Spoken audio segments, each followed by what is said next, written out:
Holding on. Go. Hey, what's up, guys? This is the Black Spinner Circle VidCast podcast, whatever you want to call it. And I want to welcome my co-host back from vacation, Mr. Andy Rodriguez. How you doing, brother? I'm doing fine. It's great to be back. I actually missed doing these. I missed it so much. Yeah. Well, we missed you, man.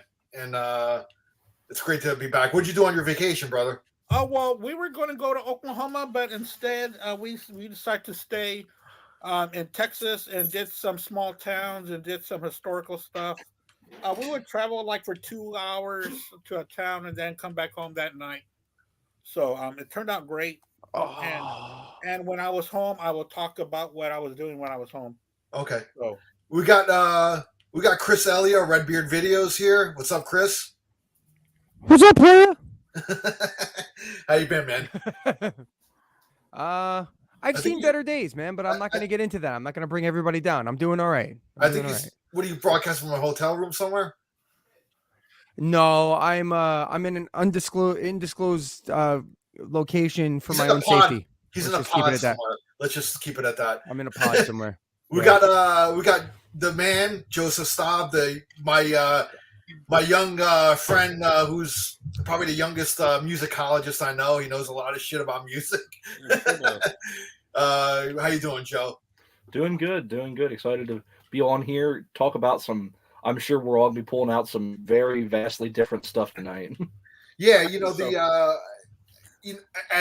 got this under the wire because being as February, it's the last. Well, tomorrow's the last day of February, right? Yes. Yep. So we got it under the wire.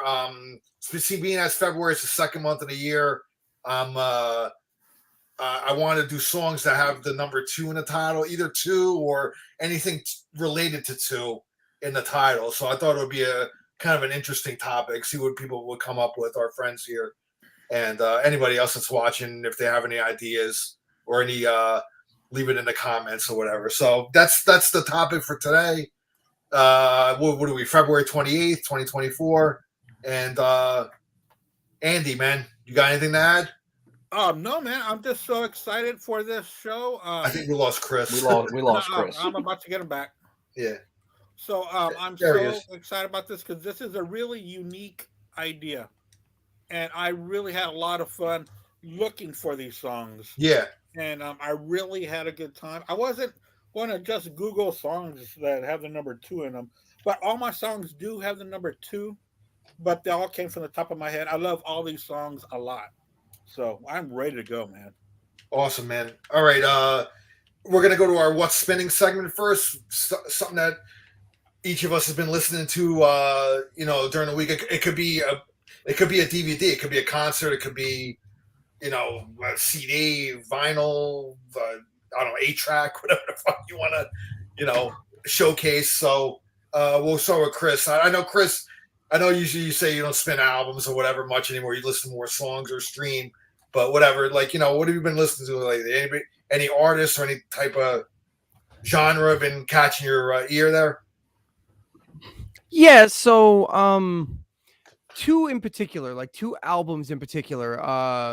I like, you were right though. Like, I spin a multiple array of a wide array of randomness when it comes to the things I listen to. But lately, I've been stuck on very math metal, prog, genty type stuff. So the 2 albums in particular that I've been listening to a lot is an album called Palimpsest by a band called Protest the Hero.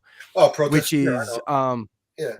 Which Palimpsest might be one of the most brilliantly written lyrical albums I've ever heard. It's just incredible. And if you want to hear some like scathing, like political type lyrical stuff, but historical, not necessarily talking about today so much, it's a brilliant album. And then the other one is Periphery 3 Select Difficulty is the other one, just because yeah, the melodies on that record are just perfect. They're just wonderful. And within all that technicality and that genty stuff, it's more of a genty type album, but within that genty sound, there's just this great vocal melodies that go on there. So yeah, so that's what I've been listening to. I've been into the very heavy, genty, mathy proggy stuff. So Periphery and Protest the Hero. yep. Those are the two. Yeah, no, I've heard of them, and I actually have a couple of their CDs each of them. So yeah, I know that some of the shit's pretty crazy. So man. my connection. So my connection is bad. Is it really? Something's We up can here. see you and hear you fine. You seem fine to me. Yeah, you're breaking up like crazy, Al. I can't even understand what you're saying. So I don't know if that's my connection or yours. I know we're having crazy storms here, so I don't. Maybe that's it. Whatever. We'll make it through. We'll muddle through. No, it's definitely on my side. So. All right, Joe, what are you spinning, bro? So earlier today, I was cranking this particular album, and this, to me, this album is the possibly controversial answer to the question, what is the best album that both Jimmy Page and David Coverdale have played on since 1975? And the answer to that question is, of course, Coverdale Page. I think this is the best album that Jimmy Page has played on since Physical Graffiti, and I think it's the best album that David Coverdale has sang on since Stormbringer. That's going way back for you. I prefer that's this. Crazy. I prefer this to any Whitesnake album. And I mean, I really don't think there's anybody that's really holding up Jimmy Page's solo career much. I mean, of course, there's gonna be that one guy. There's gonna be that one guy out there that says, "Well, don't you dare talk bad about the Death Wish 2 soundtrack." And I say, okay, but I mean, Jimmy Page is like infamous for not really having much of a solo career. Pretty much everything he's done since Led Zeppelin has either been a direct Led Zeppelin ripoff with Robert Plant or this. So, I mean, walking into Clarksdale is probably the last thing of note that he probably did, right? Or even just if you're talking live album Celebration Day. I mean, that's about it. I won't even talk live. I'll talk like studio stuff. Oh, studio wise, definitely walking into Clarksdale. And I think Coverdale Page blows that album away. Oh my god, yes. Yeah. Page is on fire on that album, man. Page's solos on this album are insane, and just his playing throughout. I mean, even from the very beginning. I mean, you listen to "Shake My Tree," probably the most famous song off the album. Yeah. But I mean, just the playing on this album is insane, and Coverdale sounds amazing. For anyone who gets a little upset by the fact that Coverdale really can't sing much anymore, go back and listen to this album, and it can just remind you how amazing of a singer he was. He was freaking amazing on there, man. Yeah, but y'all are right about Page. I mean, nothing after Zeppelin, even the Firm was bad, in my opinion. Oh, I forgot about that crap. Oh, yeah. Oh, my God. I'm pretty sure you wanted to forget about that. Bring that back into my freaking mind. Oh, thank you, Andy. I'm so sorry about that. Sorry. I just wanted to say hello to Roland Rusty and to Jimmy and also to Mark Holden Taylor. Hello, everybody, and thank you for joining us. What up, Mark? Thanks for all right, Andy, man. What are you spending? Okay. Last Sunday, I went to a record convention here in Houston, and I got some albums that were pretty cheap of jazz rock fusion. And ever since then, I have been playing nothing but jazz rock fusion, buying nothing but jazz rock fusion. So I'm going to share this. I ordered this off of Amazon. It's Billy Cobham or Cabham. Yeah. 5 albums from him, from Nice. Spectrum, Total Eclipse, Crosswinds, A Funky Side of Songs, and Shabazz, which I was reading that Shabazz is a live album with him. And his guitar player of note on several of these is John Abercrombie. And I've been getting into him too now. And I bought a couple of albums on Sunday, so I'm really jumping deep into this wonderful genre called jazz rock fusion. I'm really enjoying it. So it's something that I'm going to probably be exploring a little bit more. But I had to throw on some Aussie today on the way to work just to get back my sound for that. But man, I've been spinning a lot of this stuff, and I love it. I tell you what, Amazon has a great deal. All those like 5 CD sets. Yeah, they have so many, especially for jazz fusion. I mean, they have a Mahavishnu Orchestra one. They have 2 Weather Report sets. They have a Chick Corea set. They have I know that one they have a John Luke Ponty set. They have, I believe they have an Al Di Meola set. Oh wow. Okay. So I mean, like they literally have like almost every jazz fusion artist of note. They have one of those 5 album sets for, and they're so cheap. It's like $17 or $18. Yeah. And I said to you, Andy, earlier in the week that I even saw that I'm interested in getting. They have one for all of Santana's fusion albums. Okay. And it includes the one you mentioned with John McLaughlin. Yeah, that is so good. It has the 3 studio albums under Santana, and then it has the one with John McLaughlin, and then I think it has a fifth. I can't remember what the 5th album was, but I was telling Andy, I know Andy and Al and I were talking a couple Sundays ago about stuff we picked up lately, and I was going to be looking into Abraxas, and I liked it. I didn't love it, but I listened to a couple songs off of some of the fusion albums that Santana did, and I really enjoyed that stuff. So I'm hoping to get the 5 CD set. I'm looking forward to that. Yeah. So I looked up like top 20 albums and stuff like that of that genre. So I started to look into those, and then I started to figure out. Well, I've got several Jeff Becks from that genre, some Frank Zappas and some Santanas. So I pulled all those out, and then I hope some of the recommendations I put up were good for you. It really was, because I've been looking into those and the Spectrum. And in fact, you were the ones that had talked about Spectrum like over a year ago, and I've been streaming that, and I finally really. It's a great album, man. There. Tommy Bolin's on that, yeah, man. Yeah. Bolin plays lead guitar in that, and it's amazing. Yeah. And he must have been in his teens then. Oh yeah. He was young, yeah. He was very young when he died. I think he had just joined James Gang too. I believe around that time. So and, I saw that Jan Hammer also played on. He's on there. So I pulled out. There's a whole Jeff Beck album with Jan Hammer. So I got that live album too. So I pulled that out too. So now I got stacks that I have to go through. So I'm really jumping feet first into this, and I'm being rewarded with just great music, and I'm really enjoying it. So that's what I've been up to. So really, I've been delving into a genre, not just an artist right now. So I mean, have you explored Frank Zappa and like the Mothers of Invention and stuff? Oh yeah, he knows a lot about Zappa. Yeah. Oh, okay, cool. That on vinyl. I say I've never. Wait, you said you have all of that on vinyl? I got about 30 Zappas on vinyl. God damn, dude. See, I have between 20 and 30, but like I want the whole collection, and you're looking at like over 100 when it's all said and done. Yeah. Right.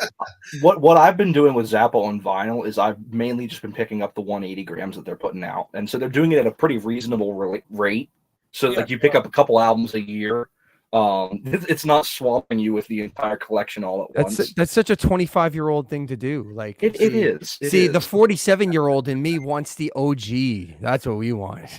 Oh yeah, but I want the thin one. I want to be able to do this with the record. Right? Zappa is one of the few artists that I trust with 180 grams because I know the care that the Zappa Family Trust puts into all that stuff. Yeah, I'm just teasing you, man. I know. That's probably the smart way to go, honestly. I'm going to drive myself mad. I'm going to be 97 years old, and I'll be like, I finally got Sleep Dirt. Which is funny, because that's actually one of the ones they haven't released on 180 gram yet. I got Sleep Dirt, though. I got the whole leather. Oh, well, the whole leather separated the way that it was released in the 70s. I've got all those all the way to orchestral favorites. But the thing with Zappa was that when I got all of Zappa, when I listened to Zappa, I never really put him in the jazz rock fusion, even though I love Hot Rats. I love the because they're all over the place. Yeah, he's all over the place. And so I would just put on Frank Zappa and just enjoy Frank Zappa. I never. What is your favorite? What is your like? I'm assuming we're all into Frank Zappa here. I haven't heard Al say anything yet. So, what is your favorite iteration of the Zappa unit? You know how he's got the Mothers with the guys from the Turtles, and he's got the Mothers before them, and then he's got the one size fits all overnight sensation band, and then he's got the Zoot Allures band. And so what is your favorite version? Do you have a favorite version?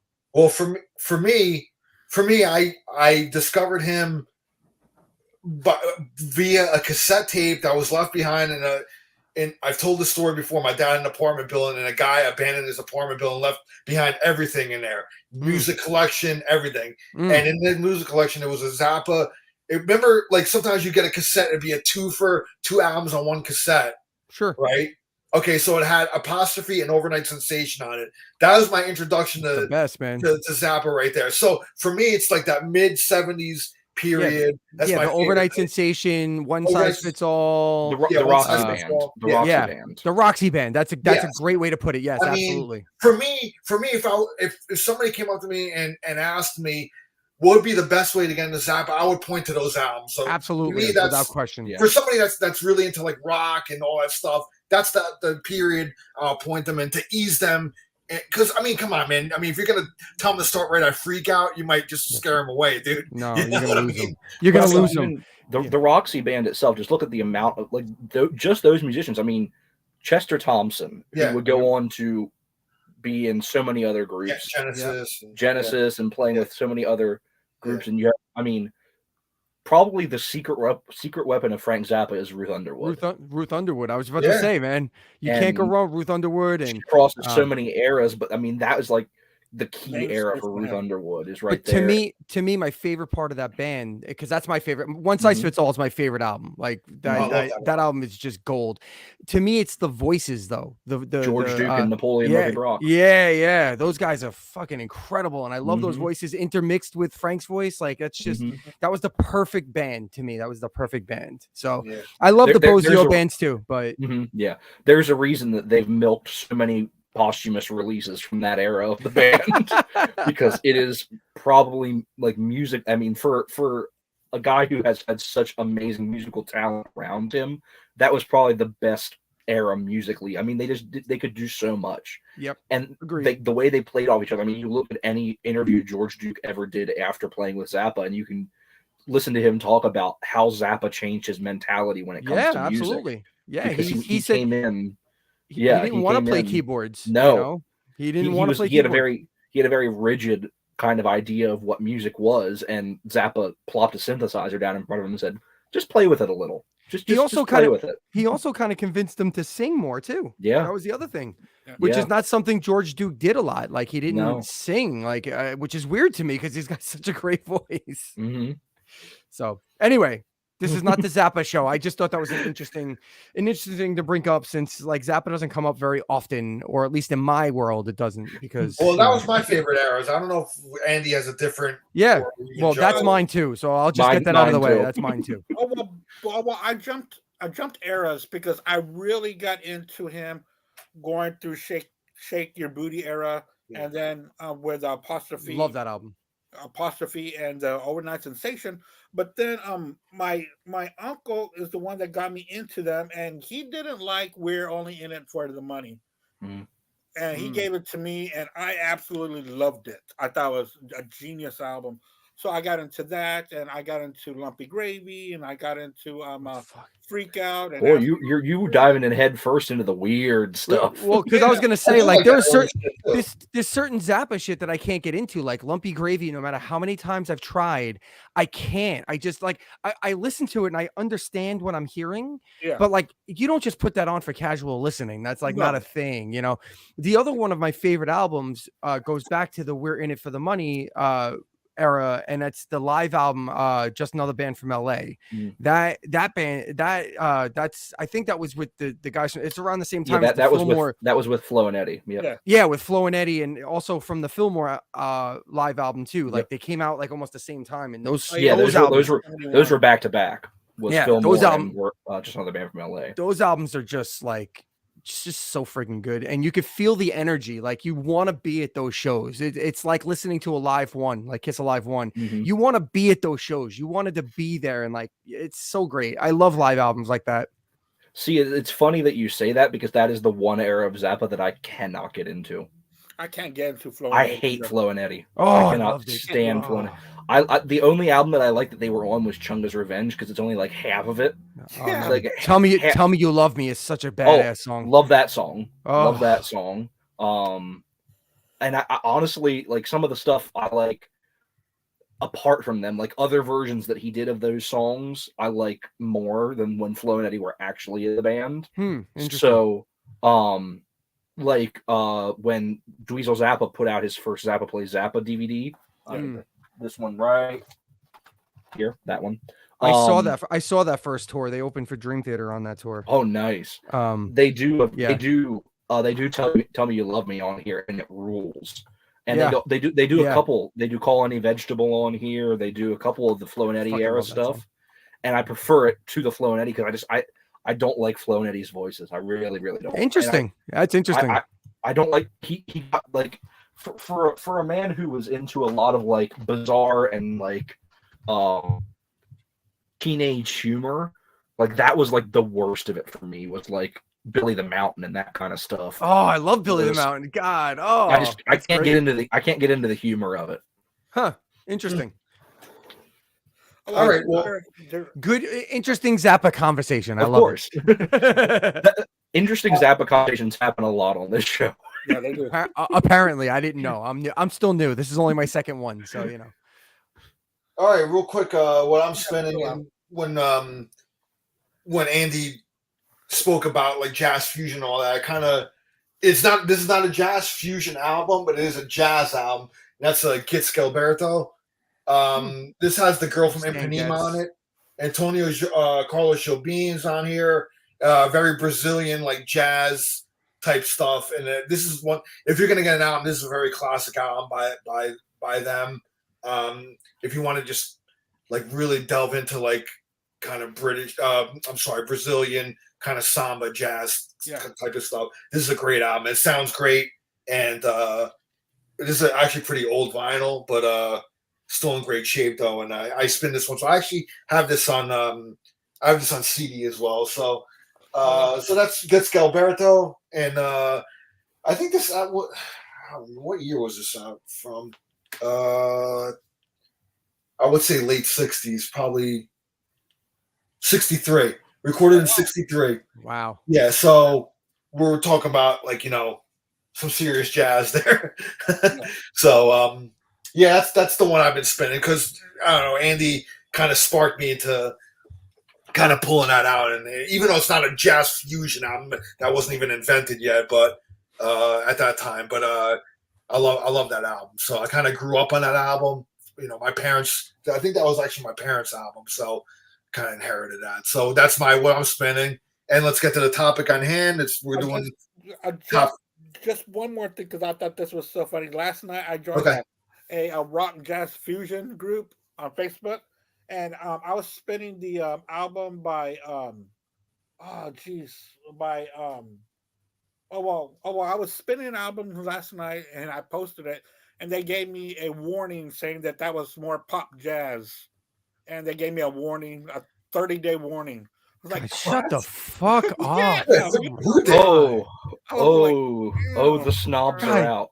Do I fucking hate Facebook groups? My God. Oh yeah. The band was Chase. Like this one called Freeform Rock Podcast. These fuckers over there. No, I'm sorry. I'm just kidding. Just kidding, Mark. Just kidding.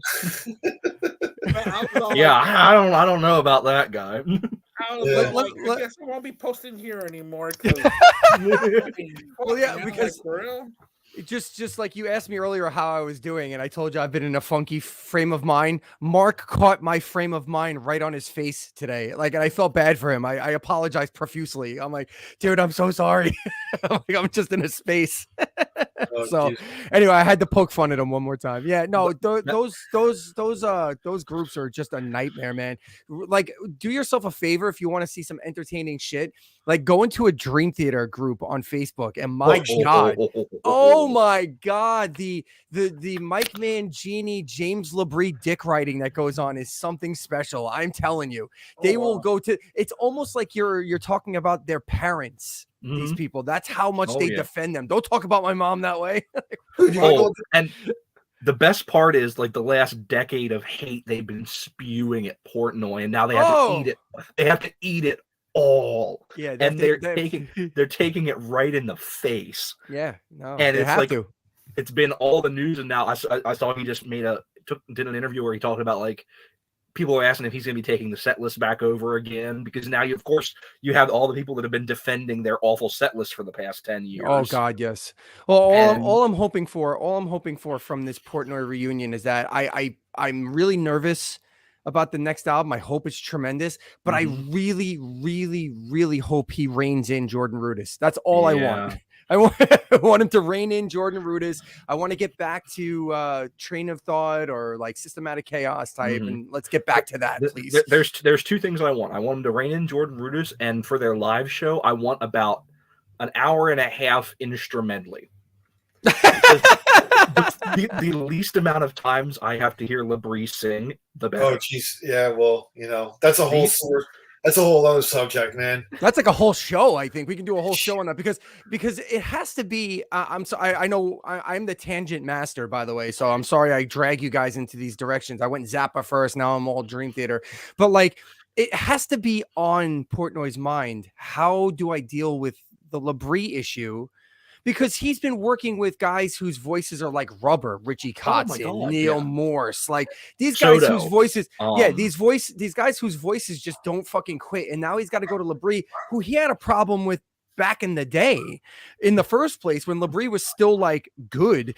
And then now it's like, was he brought back because he can sing? Is he going to sing more? Like, what's going to happen here? Like, I don't know. It's going to be interesting. It's going to be interesting. I feel like we're going to get some auto tune on this new album. I feel like we're going to be tuning down everything a very large step. It's going to be interesting. It's going to be an interesting little transition. I'm curious to see what happens. I'll put it this way. There's a reason that this is the last Dream Theater live album that I bought. There's a reason that I'm not. Which one? Breaking the Fourth Wall. Oh yeah, it froze. Your picture froze. Oh, okay. It's on my side. Yeah, it's on my side. I'm sure. Yeah, that's a great one. Yeah, that's the last great one they did. And I will say, the last time I saw Dream Theater like in person was on the Distant Memories Over Time tour when they did Scenes from Memory again. Yeah, and he said Labrie pulled it off. He got through. It wasn't the best, but he got through. It wasn't embarrassing. I didn't sit there and go like this. Like there was none of those moments. But like if you go like if you're somebody on the other end of this right now going, well, I think Labrie still sounds good. Go check out 2022's Rock in Rio, and the very first song, which was the new song, The Alien, and it is fucking horrendous. It is so upsetting, and he's one of my favorite singers of all time, and it's so upsetting to hear. It's so bad. Yeah, well, that could be a whole topic for a whole other show. So it definitely could be, and I'm gonna do that on my live stream. My first live stream is gonna be Dream Theater centric. I'm sure of it. So, which will be coming up next month, hopefully. So, all right. So the topic at hand here. Yeah. Songs that have the number 2 in the title or something pertaining to 2. It doesn't have to be 2, but it has to mean 2 or whatever. So top 10 songs, 5 honorable mentions. So we're going to go Chris, Joe, Andy, and then me. So Chris, kick it off, man. What's your number 10, brother? All right. Well, sticking with the theme of what I've been listening to, the genty, proggy, mathy rock metal stuff. From the first Tesseract album, 1, the song is Deception, Concealing Fate Part 2.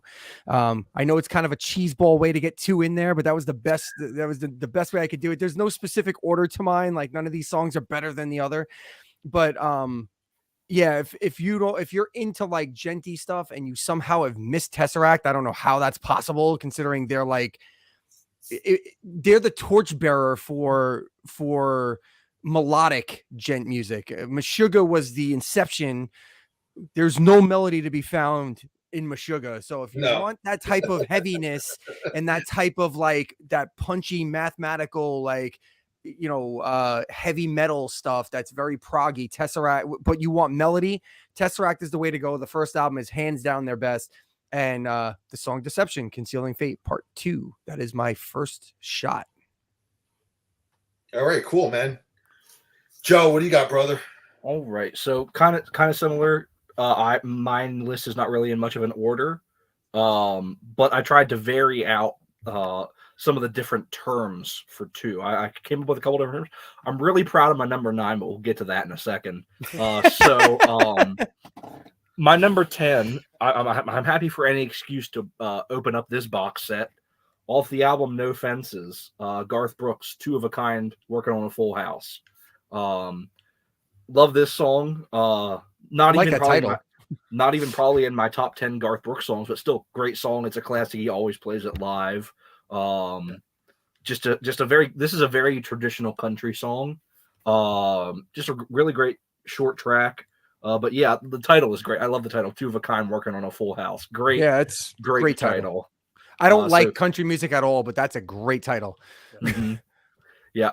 So it's about exactly what you think it is, starting a family. So Garth Brooks. Okay.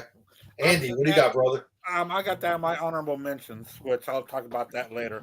But I'm going to start off the way that Green Day's album Kerplunk starts off, where their leadoff track, 2,000 Light Years Away, is the way I'm going to start off.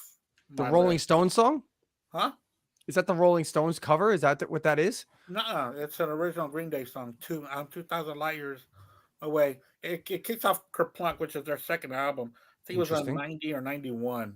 Oh yeah, no, that's a different title. I'm sorry. Yeah, I got mixed up. Yeah. Go ahead. But Green Day, kicks off my list at number 10 with 2,000 Light Years Away. It's a good one. Okay, well, my number 10 is going to be from the Final Cut album by Pink Floyd, Two Suns in the Sunset, which is the last track on the album. Yeah. Never played live by Pink Floyd because they didn't tour that album anyway. It wasn't until Gilmour took the band over, and obviously he wasn't going to do anything from the Final Cut. More of a Roger Waters solo, to be honest with you anyway. But Roger Waters did play it years later on the Us and Them tour. He premiered it on there. And on the next tour as well, This Is Not a Drill tour. So that's going to be my number 10. Kind of a folky, way to end off his tenure in Pink Floyd. But he did perform it live, man, years later. So that's my number 10. Two Suns in the Sunset, Pink Floyd. Number 9, Chris. All right. Well, since I jumped the gun a little bit, I might as well just get this one out of the way. It's not my number 9, but it's like my number 6. But it's the Rolling Stones, 2,000 Light Years from Home. I believe, and that's what got me confused because you said Away, and I'm like, oh, is that like I never realized that. Like, I know the song you're talking about. I'm like, they don't sound anything alike at all. How could that be a cover? But it's not. It's the Rolling Stones, 2,000 Light Years from Home. I'm trying to remember. What freaking album was that from now? Is it from Their Majesties? Is it Satanic Majesties? Is it Satanic Majesties? I think that's what it's from. I'm not 100% sure. I got to be honest with you. Which is funny because it's the same album that 2000 Man is on. Well, I was about to say it's from 2000. It's the same album. That's why I was like between the two. I'm like, which one am I going to pick? So I went with 2,000 Light Years from Home because I like that song better on that album. So there you go. All right, cool. Joe, go ahead, brother. So my number 9, this is most definitely cheating, but I'm really proud of myself for this one. What is it called? What is the term for putting two things together? A couple? Mine. Couple? Combination.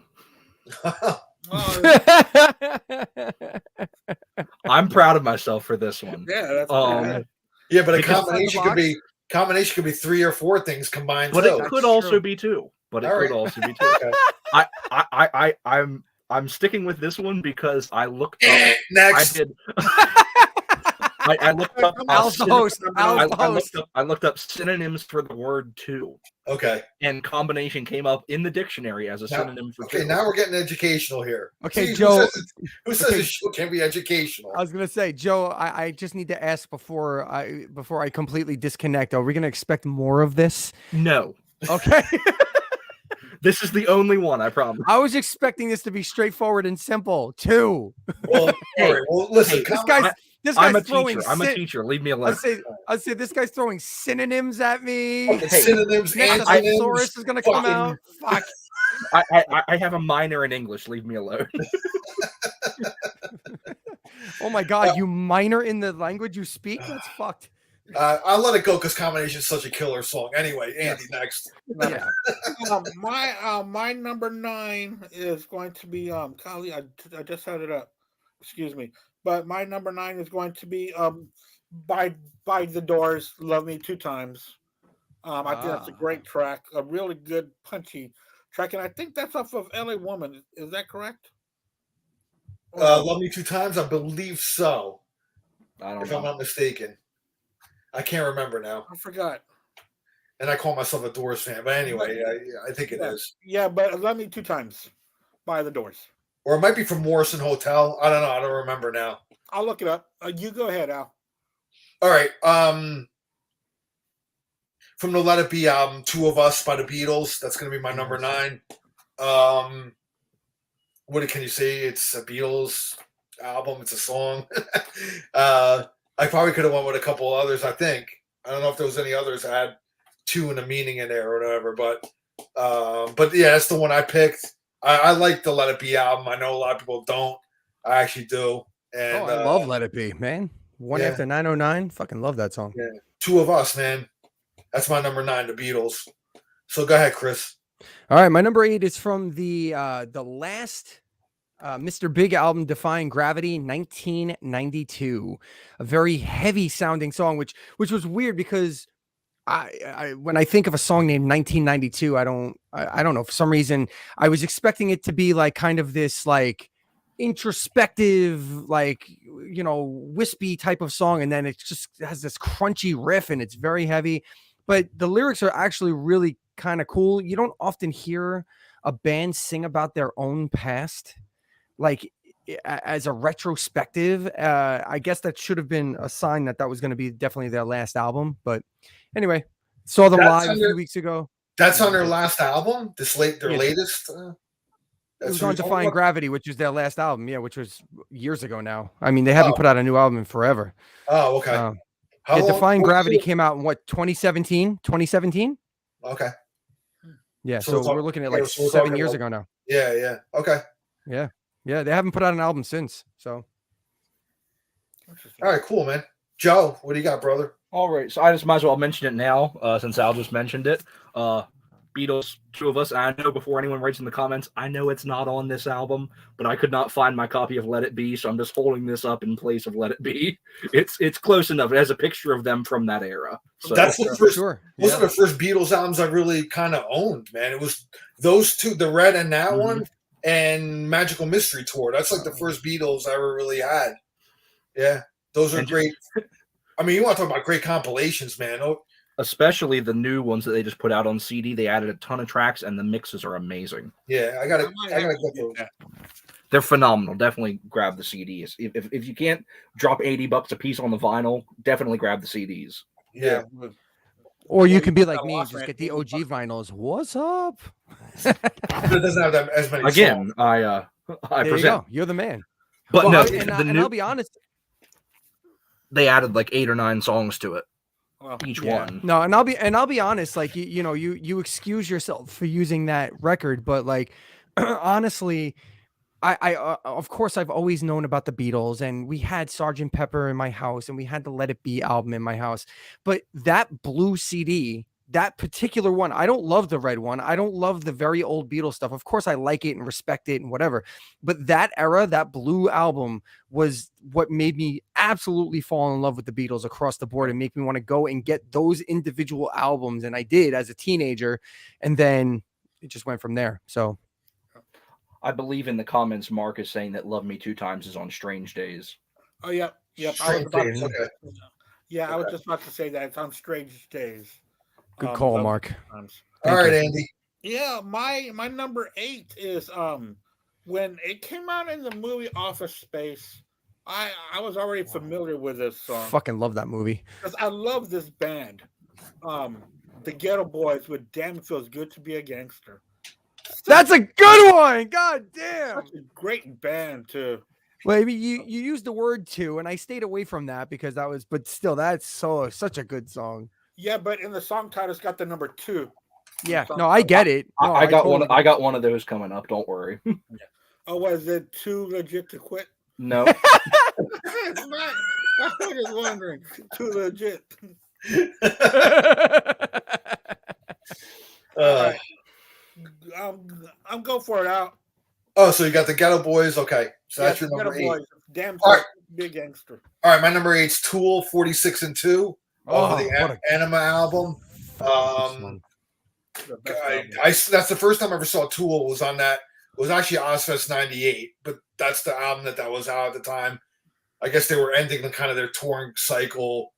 on that, but they were doing Ozfest '98, and they blew me away. That was the first time I ever saw them live, and that was one of the like standout songs, man. I mean, visually they were just it's a mind fuck every time I saw them live. You know, they just get better and better, like doing visual shit. I think that new place, the Sphere in Vegas, is tailor made for a band like that, man. I think they should be, and they'll fill it up, man. I know there's enough Tool fans that they can do a residency there, you know, without a doubt. So yeah, man. So 46 and 2, I'm going with that one. My number 8. So my number 7, Chris. So we're all Dream Theater fans in here, right? We already established that. Oh no, I don't think Andy is. no. Okay. So Al and Joe, have you ever picked up on when Dream Theater plagiarized Tool? Yeah, and it was on don't say anything. It was on the double CD, 6 Degrees of Inner Turbulence. No, it's on there is a very Toolish song on there. Yeah, but they literally go back and listen to the song Home on Scenes from a Memory. And the opening riff is a direct ripoff of 46 and 2. Now, the song deviates dramatically from there. So I wouldn't call them out for being like ripping off Tool, but it's obvious that whoever wrote that riff was jamming out to Enema like right before they did that, because it is spot on, like spot on. If you watch the that live Scenes from a Memory DVD where they play in New York. I was at that show. Were you at that one? Roseland Ballroom?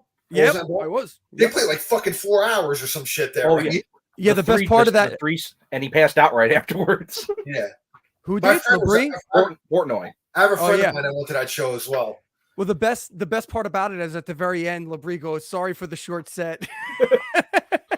Well, yeah, they played this entire album. They played all of Change of Seasons. They played freaking like 3/4 of Images. They encored with Change of Season. Yeah. How do you, after playing for 3 hours? So they did it. They did a whole show, intermission, all of Scenes from a Memory. Yeah, he was. They said he said he chugged like 4 Red Bulls before the show.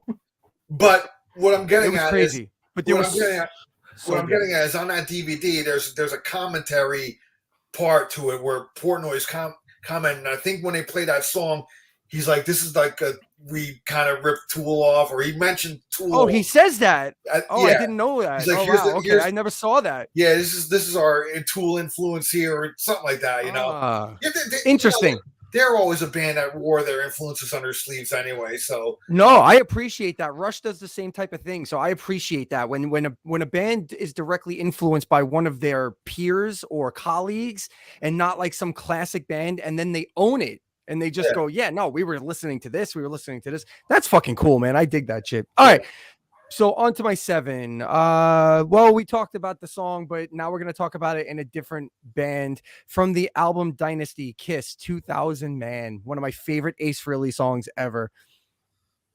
It's just a dope song, and it's a Rolling Stones cover. So and they made it so much better. Yeah. Oh God, yes. He took a Rolling Stones song and they made it better. Yeah, that was probably the only time that ever happened in human history. Probably for Kiss for sure. Kiss for sure, yes. Yeah. That's the only time that. But I mean like when can you think of someone covering the Rolling Stones and like making it infinitely better? Oh, true. Yeah. I can't recall. I do like Devo's cover of Satisfaction though. I do love that one. I wouldn't say it's better though, obviously, but it's a very unique take on it. So anyway, Joe, you're number 7, brother. All right, my number 7 is officially time to make Mark Alden Taylor cream his jeans, and that is Foreigner, Double Vision. The absolute classic, featuring, again, this is one I got to give it to Mark. He has some weird and wacky opinions, but he unironically believes that Lou Gramm is the greatest singer of all time. He does. I mean, that's not the worst take either. So it's not, but it's. I don't think I've ever heard a single other human being say that in my life. I mean, it's weird. He's an amazing singer. Yeah, but Lou Gramm's in a tough spot though, because when he came out, you're talking Freddie Mercury, Steve Perry. I mean, yeah, that's hard. But to give Mark credit and to give Lou Gramm credit, who ultimately deserves the credit here, it's not a bad take. It's not the worst. Lou No, Graham is a phenomenal singer, but- phenomenal singer, incredible mean, singer. Think about all the albums coming out in Boston, Kansas. Yeah, Mhm. that's right. The Eagles had 4 phenomenal singers. Yeah, Styx is another one. Styx. Yeah. Yeah. That's hard. It's anyway, hard to say, but that's Foreigner. his favorite singer. That's cool, man. I It is, respect it that. is. It's not normal. Mark, But that's you're okay. a wacky dude. I love you. I love you. You're a wacky dude. All right, Andy, man, go ahead. Yeah, my number 7 is a classic song from the 70s, a pop rock. Well, no, not pop rock, but pop R&B. Just the Two of Us. By Oh, Grover that's a great one, Washington and the great Bill Withers. It's a fantastic song. I've heard that song ever since I was a Just kid, the and I two grew of up with us. it. Santa Freddy forever. Just the two of See, I mainly know that song because of Austin Powers. us. That's funny Huh. shit. Interesting. All I've right, never man. seen Austin Powers, so I didn't know it was on there. All right, well, my number 7, I'm going to the Stormbringer album by Deep Purple, Lady Double Dealer. Hmm. This is the Coverdale Hughes era of the band, and I've always loved that song.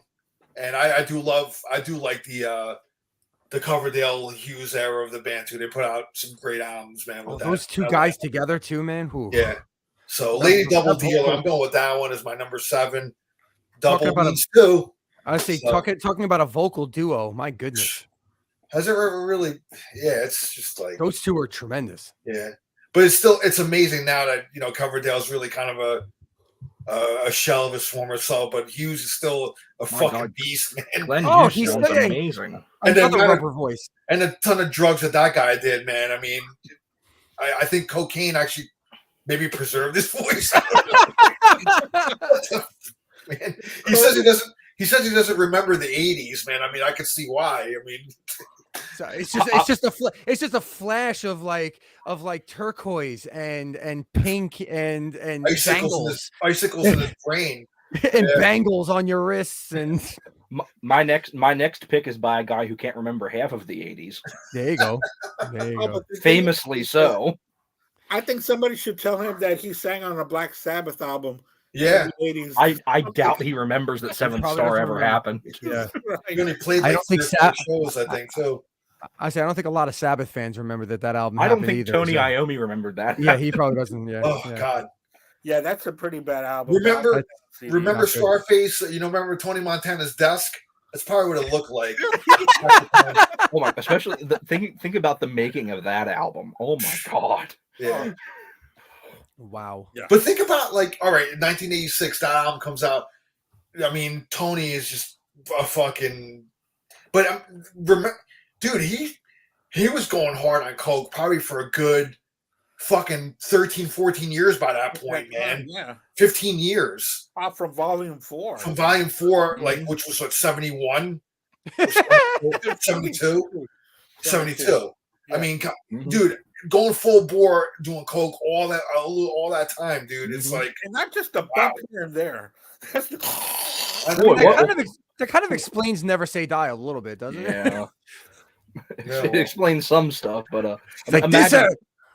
imagine spending your 1986 spending all day doing coke with Glenn Hughes and then going home and punching Lita Ford in the face.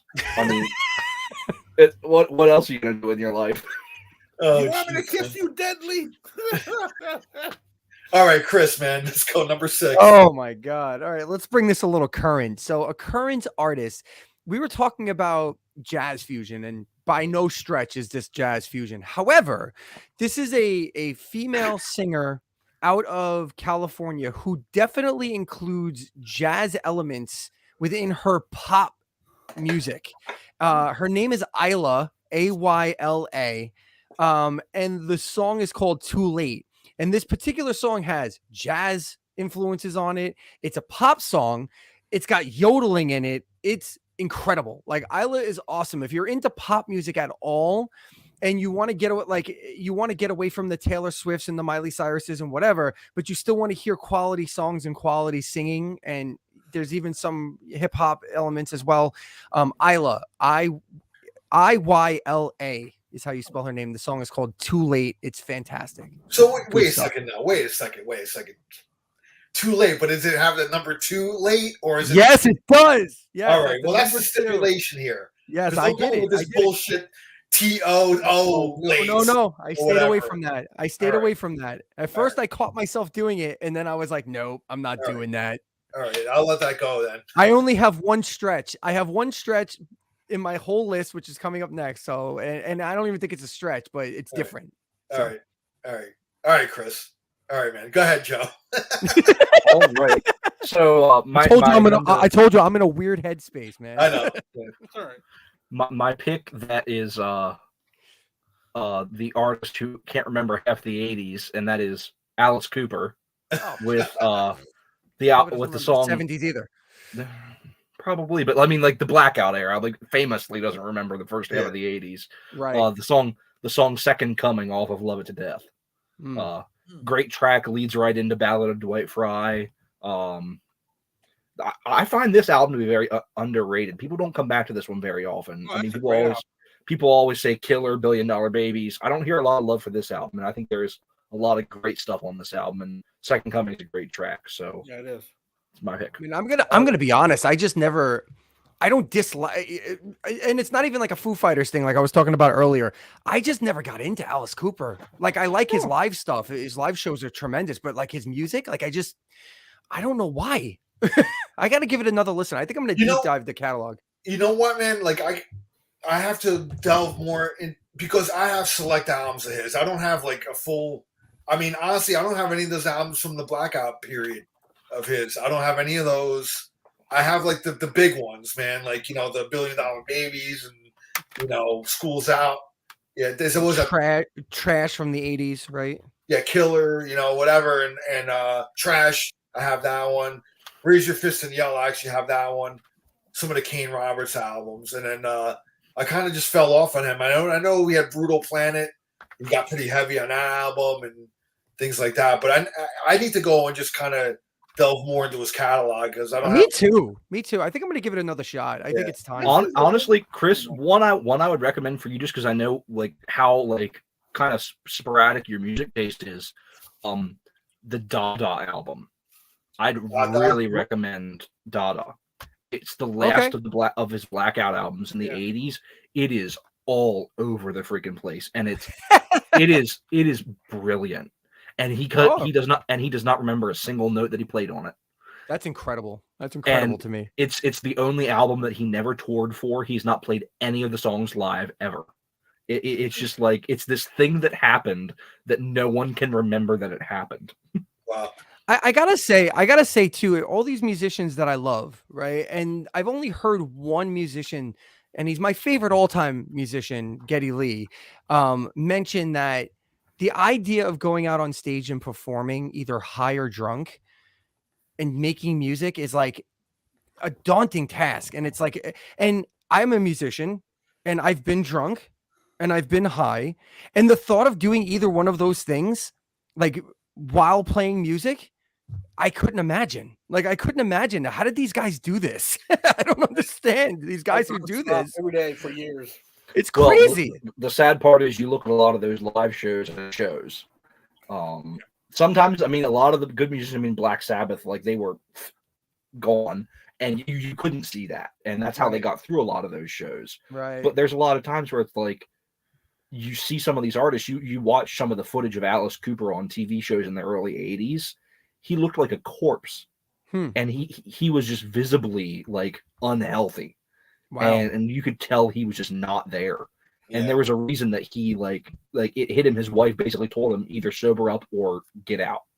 That's remarkable. Wow. And the fact that he's been off of everything since basically right after Dada came out, and that was '83. Wow. And he's been good for him. Clean and sober ever since. Dead. He would have definitely been dead. Yeah. He practically was. And that was like you look at him on the TV shows after like Flush the Fashion came out or Zipper Catches Skin, when he's playing like we're all clones on TV shows and stuff. It's crazy. But that's definitely one I would recommend. Of course, also the three that I'm holding up, the classic Alice Cooper Band albums, Love It to Death, Killer, and $1 Billion Babies. great way to start. But like specifically for you, Chris, I think you really get into some of the Blackout era stuff. It's just it's interesting music. Yeah, I'm familiar with the older stuff, and and it's like I said, like I've never disliked an Alice Cooper song. Like I've never went like, ugh, that shit, shut that off. Like it's just, I just never thought of it. Like until like we just started talking about it now. I never thought of like, I should really dive into Alice Cooper's catalog. I think I'm gonna do that. I think I'm convinced. There's a lot of new wave influence on those Blackout. Yes, yeah, I love new wave. So a lot of new wave. It's a lot of very like there's a lot of vastly different influences coming in because he was basically listening to whatever anybody told him to do. Like he was not there to make any decisions for himself. They were pushing him around. yeah, pretty much. All right, so who are we on here? Andy. I think it's not me, but I wanted to show this album, this Flex the Fashion.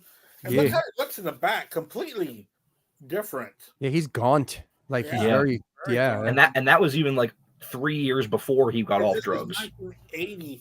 And this one was produced by Roy Thomas Baker. Why does that sound familiar? The Cars. He did he did Queen, right? Queen, The Cars, Cheap Trick. He did a lot of he even remixed he did Too Fast for Love by Motley Crue. Very famous producer. Okay.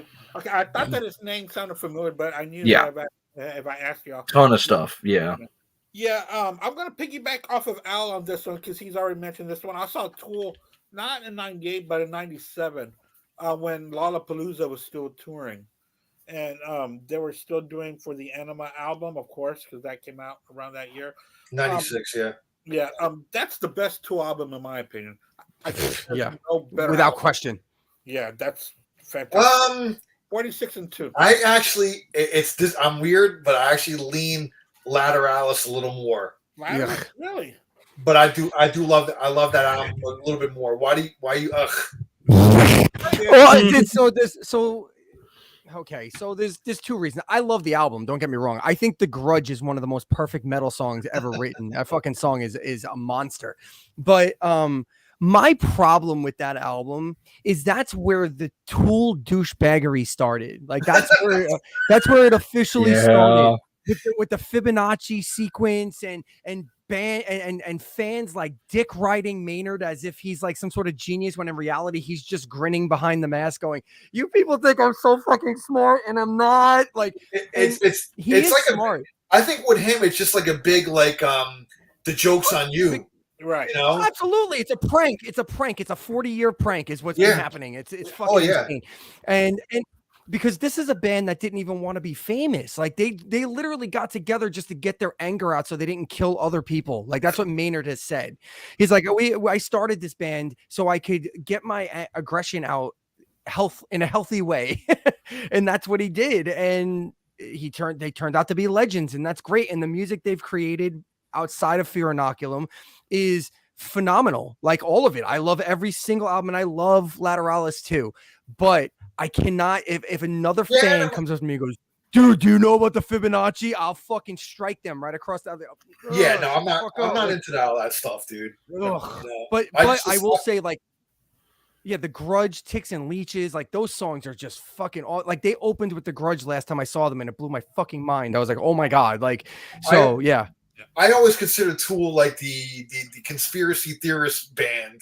Everybody has these conspiracy fucking theories like about all like, dude, if you take like 2 songs from this album and put it over like the 3 songs on this album and then put like it creates this puzzle that dude, it's the modern day Wizard of Oz Dark Side of the Moon shit. That's what it is. It's the new version of that. And then the longer they went without putting an album out, the worse it fucking got. People started calculating like, oh, did they mean that they were going to put out another album in 10,000 days? I'm like, will you shut the fuck up? They just didn't feel like doing it. Stop it. Tool fans are the kiss tards of the 21st century. Yeah. Yeah, go. I guess we were talking about Facebook groups before, man. I mean, go on any of those. You want to talk about toxic, man? Don't even kiss groups or like Tool groups, man. Forget it, dude. Dude, Tool fans and Rick and Morty fans, they deserve each other. Like all of them should just go and just Rick hang and out Morty. and just Tool- have a Tool day. fan Like enough. seriously. Enough. Andy, so that was yours, right? Yeah, 46 and 2. Okay, well, my number 6, and I just saw Sting over the weekend, Saturday with Billy Joel here in Tampa. Nice. Phenomenal show. Oh, How It was was a great show, and although he didn't do this song, it comes off of Synchronicity. I'm going Synchronicity. I'm sorry, it comes off of Synchronicity. I'm going Synchronicity 2. Yes, it has a 2 in the title, so the Roman numeral 2. If you want to get fucking creative, that's honestly that's like a top 10 Police song for me. I've always Love it. maybe even top 5. I think even top 5, man. I've always loved that song. Fucking Stuart Copeland and just everybody on there, man. It's just so much energy. I just love that song so much. It's my favorite off that album, actually. So that's the song that made me dive deeper into the Police. yeah, I knew all of the radio hits growing up and everything, but like one day when I was in my early teens, the radio station played that song. Yeah. And it was like, and it was a single, but like that was like a deep cut for me. yeah. And I'm like, what is this? And I loved it so much. That's what made me really dig into the Police. That's a freaking amazing song. Yeah. I was just watching I guess everybody here knows that guy Rick Beato on YouTube. He's got one of the hugest YouTube channels out there. He just Rick did Beato. Yeah, that guy rules. Yeah, dude. You want to talk about somebody with musical knowledge, and he's a great interviewer too, man. Like I love his interviews, and I just recently watched the one He's with just him. a humble dude. Yeah, I watched him with Stuart Copeland, dude. And anybody that's a Police fan or a drummer fan, whatever, dude. Stuart is awesome. I love him in interviews. He's just such a fucking likable, like funny dude, man. You know, and just if you get a chance, watch that. It's really good. So I just want to plug that one. So I wish. So Synchronicity 2, Police is my number 6. Go ahead, Chris. What are you saying? Two things. Queensryche actually does a decent cover of that on their Oh, I cover remember album that, yeah. from forever ago. And I wish Stuart Copeland would have done more music. Like it's a shame that he just kind of was like, I'm done, whatever. Like I've heard Oysterhead and work and stuff like that. Yeah, he did like stuff like that. I think soundtracks, but that's but he never played in bands. It was almost like the Police experience just was like enough. Like he was just enough. Like that's true. Dealing with the other two of them, yeah. He did have Oysterhead with Les Claypool and I love Oysterhead. Love that. So that was cool. But that's really like a one-off project that he had, and that was really it, you know. So but that's my number 6. So number 5, Chris, go ahead, brother. All right. So from the pop to the post-hardcore band Glassjaw, and this. Oh, we lost them. I'll bring them back.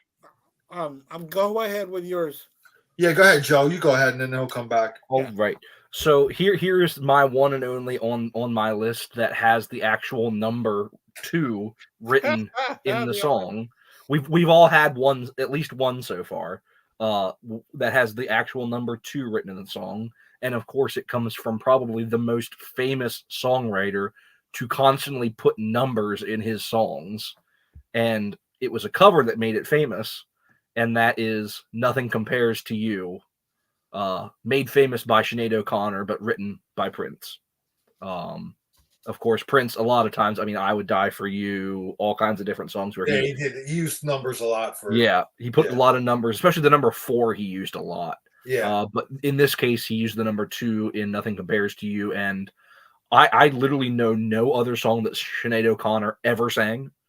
But I think her voice in this song is beautiful, and it really conveys the emotion that Prince intended in this song. And it even took it to a different level. I agree.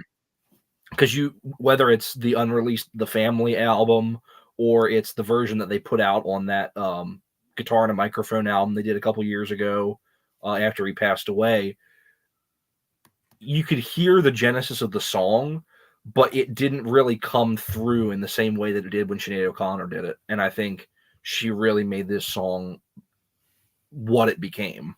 Oh, yeah. Gorgeous song. Love it. I think Sinead O'Connor's version is the ultimate version of it. You're Agreed. right, Yeah. 'cause Yeah. her words and her emotions ring so true.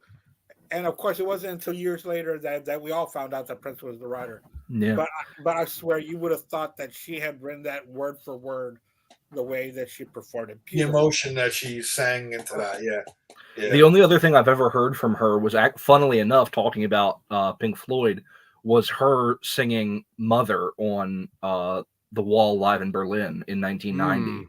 Oh, When wow. Roger Waters did that, right? Roger Yeah. Waters did The Wall in Berlin, Yeah. and it was actually, there was a whole story about that where it was like it was actually a sound check because the live feed cut out during that song.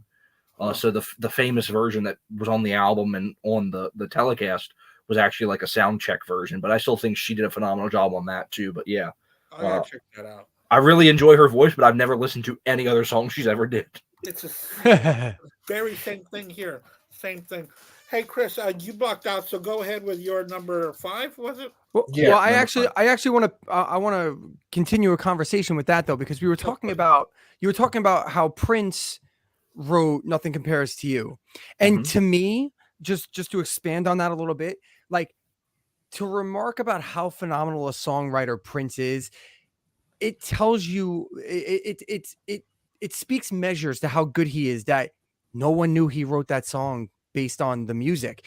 And like another phenomenal songwriter that I can think of, like all-time great songwriter, Barry Gibb, whenever he writes a song, you fucking know he wrote that song, even if someone else is singing it and it's in a completely different style. I don't know if it's a chord progression, a melody progression, or whatever, but like Prince wrote songs like "Nothing Compares to You," "Manic Monday." Like these are songs that are diametrically different from each other, and somehow he wrote both of these songs. That's just how good he was. He could write to whatever he wanted to write to, and it was just completely amazing. I mean, he wrote all those Morris Day and the Time songs. Yeah, well, most of those kind of but those kind of sound like that era Prince, at least. That's not his shoot off of Prince. A little bit. It was different enough that he wanted to put it as a different project. Right.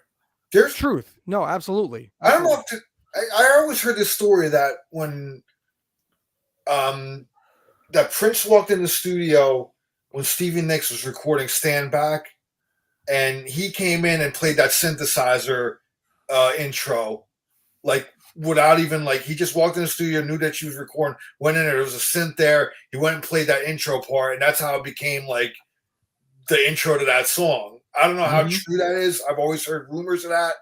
I believe it. I believe it. The man was so insanely creative that he had to literally invent different personas just to put out this music because he had so much going on in his head. Yeah. He had he had voices in his head of different personas telling him to write all this different music. Yeah. And like Chris said, it all sounded so different because you have like all these different albums. He was writing stuff for Sheena Easton, and he was writing stuff like Sheila E. and Sheila E., Vanity Six, Apollonia, creating all these side projects. He did the Madhouse albums, like this whole like art jazz that's so different from his mainstream music, and it's phenomenal. I love the Madhouse album. There's one album that blows my mind whenever I listen to it, and I just discovered it like maybe 4 or 5 years ago. What was it called? I'm trying to remember. I gotta find it. Hold on. The Rainbow Children. Rainbow Children. It's his 24th studio album, and it is like it's from 2001, and it like I remember I was going through the Prince catalog, and you know, all of his own music, as diverse as it is, it's like Frank Zappa. You know, Frank Zappa's music is all very diverse, but you know Zappa when you hear Zappa, right? Prince was kind of the same way until I heard that album, and I was like, what am I listening to? It's like old R&B, like down like South R&B style. It's incredible. Like it's just, yeah, Prince is amazing. Anyway, I can go on and on about Prince. That's a whole nother episode too. Anyway, my number 5 was from a post-hardcore band called Glassjaw. And the song title, it's from their Worship and Tribute album, which is one of the best albums that genre has ever heard, like ever seen. And the song is called Ape Dos Mil. Dos as in Spanish 2, So that was my weird one. It was Spanish too.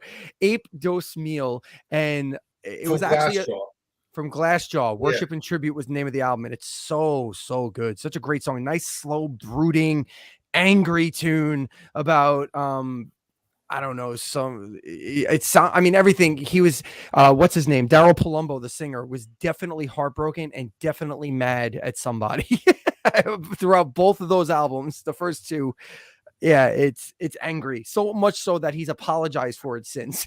Like, he's come out and said some of this stuff was kind of misogynistic and I shouldn't have said those things. So so he drops the C-bomb, not in this particular song, but on the album. So there you go. Yeah. All right, Andy, man. Yeah, we're at number 6, right? Number 5, actually. 5, yeah. Oh, number 5. Then I missed number 6. Wait, what was your number 6? Was it Tool? No, my number. No, that was my number 7. My number 6 was going to be "Say Hello to Heaven" by Tempo the Dog. Oh, he went T.O. on that one. But there's a number 2 in there, isn't there? No, it's a 2. Say Hello to Heaven. 2. Yeah, okay. Gotcha. Yeah. Say hello to heaven. Wait, countdown from your 10, man. I don't know how the hell you got skipped there. Oh, well, no. I don't think he did. I don't think Oh, he did. no, I'll just say my number. Oh, 5. we had number 6? No, we were at number 5. Yes. Okay. Well, that was my number 6, but my number 5 is by Rob Bass and DJ Easy Rock. Yeah. To make things go right. It takes two to make things. Oh, well, you know. Oh, yeah. Dude, that was a club banger. Good Way back when I used to go to clubs, man. Holy shit. Big time club, and on the radio, and proms and boom, boom, boom. Fucking proms and homecoming dances, and oh my god. Yeah. My friend and I we used to sing it like it takes 2 to make a thing go right. It takes 3 to make it out of sight. That's how we used to sing it. So it takes 3 to make it truly memorable. Yeah, exactly. Yeah, but it takes 2 to make things go right. It's a good song by DJ Easy Rock. It takes 3 to start a fight. Oh, wait a minute. All right, man. My number 5. I'm going with from their debut album, Shake Your Moneymaker, Black Crowes, Twice as Hard. Oh, great song. Yeah, man. And the last one they reunited and they were doing the whole Shake Your Moneymaker tour, they would open up with that song, which I thought was a perfect opener. Great, like fucking Rich Robinson just starts out with the da na na na na na, and then fucking the band kicks in, just goes from there. A great live band, man. If you've never seen Black Crowes before, I mean, that's just straight up rock and roll, man. I find it remarkable and also refreshing that they did not get roped into the hair metal thing. No. I fucking love that fact. But when you see, it's funny, when that album first came out, it almost kind of looked the way like a lot of other, because it was in 1990 when that transition was coming in. You know what I mean? Like all the hair metal guys were dropping the hair. They were starting to wear like black leather and darker kind of, clothes and stuff like that. And they almost kind of fit that part, man. Like if you look at like those early promo shots of them and even the early videos, they almost could have fell into that hair metal. Well, yeah, they pulled the Guns N' Roses essentially. Same deal. Yeah. Like Guns N' Roses had the one video for Welcome to the Jungle where they kind of looked like a hair metal band. Yeah. And then after that, they were like, fuck this shit. Yes, quickly after that, they dropped that. But yeah, I mean, the Black Crowes almost could have, they straddled that line. But then when you really heard the music, it was more straight up like Faces from the 70s. And, absolutely. Humble Pie, all that kind of influence. It was like kind of almost a modern day Stonesy, thing kind of going on. So they really kind of brought that style into the 90s. So they forged the whole 90s different, like not a grunge thing, but because I mean everybody talks about grunge as like the genre of the 90s, but there was so many other genres that were like the whole blues rock thing, man, was coming back in, man. It was like a lot of hard blues. Pantera took metal to a whole other level. Groove metal, new metal, rap metal, like it all came out of the 90s. So yeah. So and the alternative scene as well was just booming. Yeah, the alternative scene too. It wasn't grunge, it was alternative. It was So anyway, that's my pick. Twice as Hard, Black Crowes, number 5. So we're going number 4 to Mr. Elio there. All right. From the Against the Law album, Striper, Two Ooh. Bodies, One Mind, One Soul. Oh shit, that's a Yeah. good one, dude. That's a good one. It was Good. between that. There's another two on that album too. There's We talked about that album on the producer show. fuck. What was the other two song? Now I'm trying to remember. Two-Time Woman. That's what it's called. Yeah, And this song won out. This was just a much better song. But yeah, what a great album. Vastly overlooked and underrated Striper album, probably even by them. They probably don't even want to remember because they hate that album because that's their non-Christian album. yeah, they forsaked their God. And it didn't go over well. I picked that on our producer's pick show, man. I remember. It was produced by oh my god, now I can't even remember my own producer. You had Tom Werman. Tom Werman. There you go. Yeah. Yeah. Fucking brain fart, man. What a great sounding album. Yeah. Great album, man. Straight up, dude. Yeah. I enjoy it. Absolutely. All right, so Joe, man, number 4. All right. So, funnily enough, a band that I'm just majorly getting into right now, off of their second, I believe, full-length studio album, Reckoning, REM, yes. with second guessing. Oh, great stuff, man. Great track. Great album. Great, 100% great album. Really getting into that early stuff right now. But great track. When I saw this pop up in my, I just typed in on my iTunes, I typed in words like second, two, twice, all that kind of stuff. And this popped up. I'm like, okay, I'm definitely using this. Yeah. How you doing with that REM dive, man? Good shit. I'm loving every minute of it. And Cool. I'm in the process of 4 different deep dives right now. Yeah. I'm doing REM, I'm doing Steely Dan, I'm doing Dire Straits, I'm doing God. but yeah, those are my 3 big ones right now. But the REM, Bro, that's a lot of heavy loving. That's a lot of heavy lifting there with the Dire Straits and the Steely Dan. Yikes. Yeah. Yeah. I'm not nailing on you, man. Yo, I love to each Steely his Dan, own, man. To each his own. I can't do the Steely Dan thing. I have a video coming out soon. I've put my channel on hold because of what's going on in my life right now. But I have a video coming up, and I do about 4 minutes on just how much I can't get into Steely Dan, and I've tried so hard. Chris is basically Seth Rogen in Knocked Up, where he says Steely Dan gargles his balls. He does. He does. I tried so hard. I'm not some of their hits I really can't get into, but I listened to the Asia album front to back, and I really got into that album. Yeah, that album's awesome, dude. The musicianship on that stuff is phenomenal, dude. Mm-hmm. And Katie Live is no. Please don't misunderstand, dude. I'm not trying to shit on them as musicians. They're fucking great, right? I just can't. I've tried. I can't. It's just a Dire Straits, same thing, man. Those guys are great guitarists. They're guitar gods. I can't. I've tried. I've tried with Dire Straits. Maybe there's no more room in my brain for that type of music. I don't know. I can't. I just can't do it. Joe is younger, so he's a sponge, man. You know. Yeah, he's just getting. Well, yeah, he's just getting it now, man. I have he didn't get to that point yet where his brain is so saturated with there's too much, and it starts to. Dude, I have on my Spotify. I have a master list that I spin, and I just hit shuffle and let it go. It's got 15,000 songs. I haven't even tried. I'm just picking shit, and every time a song comes on, I go, oh, I'm gonna put that on the list. I'm not even trying. It could probably be 1 million if I really try. Yeah. So yeah, I just don't think I have room for yacht rock. I just it's just not. As a genre, I adore yacht rock, but at this point in my life, at age 25, there are only 2 bands that I have entirely given up on ever trying to get into, and it is Weezer, and it is Smashing Pumpkins. I cannot get into either of those. And I have tried, and I have stopped trying. Wait, Weezer and who? Smashing Pumpkins. Okay. And I know those are 2 bands that Andy greatly enjoys. Yes, I do. Well, that's it's the fucking beauty of everybody, bro. It's like everybody has their, But I will give literally any other musician or band a chance. Those are the only 2 that I've just. I just hit a wall. I can add a third one to yours, Joe. Who? You just mentioned it earlier today on Facebook. Oh, Extreme. Who? Okay, Extreme. Yeah. Who is it? Extreme. Oh, I love Extreme. I hate them. I hate them so much, and it's because Why? of seeing them live. I thought they were so atrociously bad.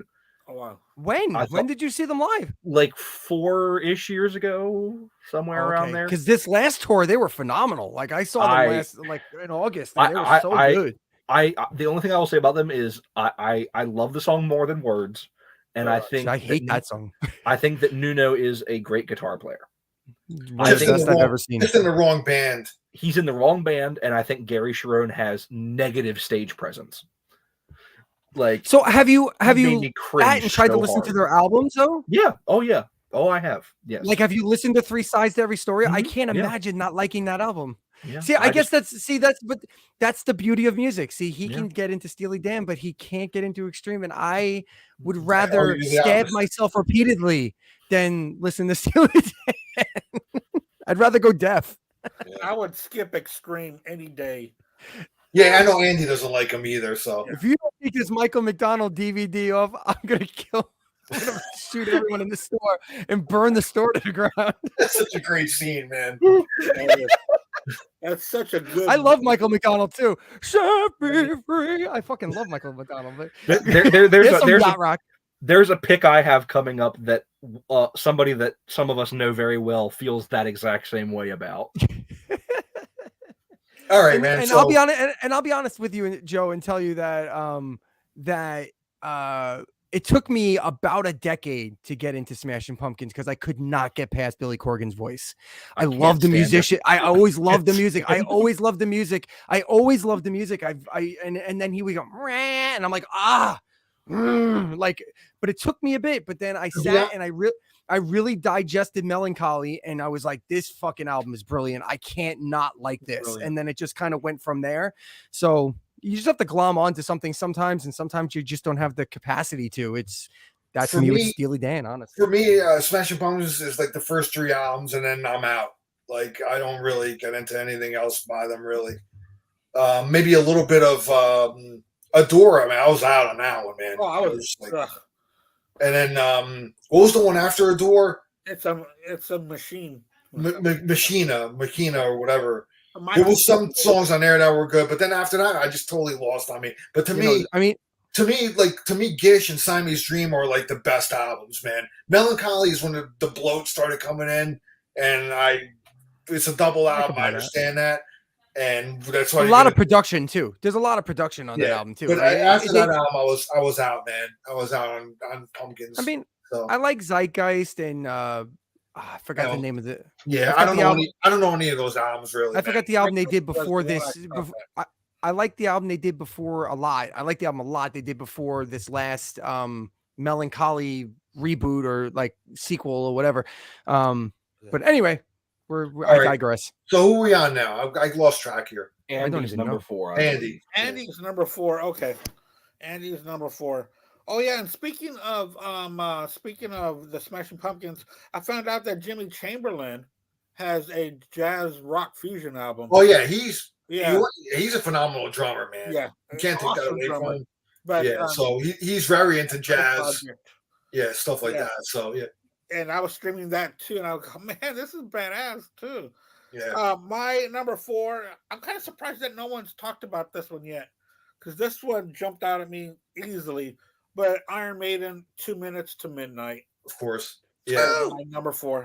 I'm almost betting it's going to be on 3/4 of this panel. There's still some more in time. Yeah.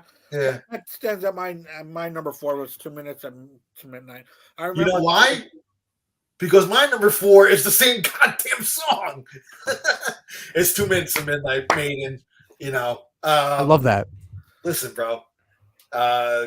I could have did a Mark Allen Taylor and crossed it out and went with something else, but Right.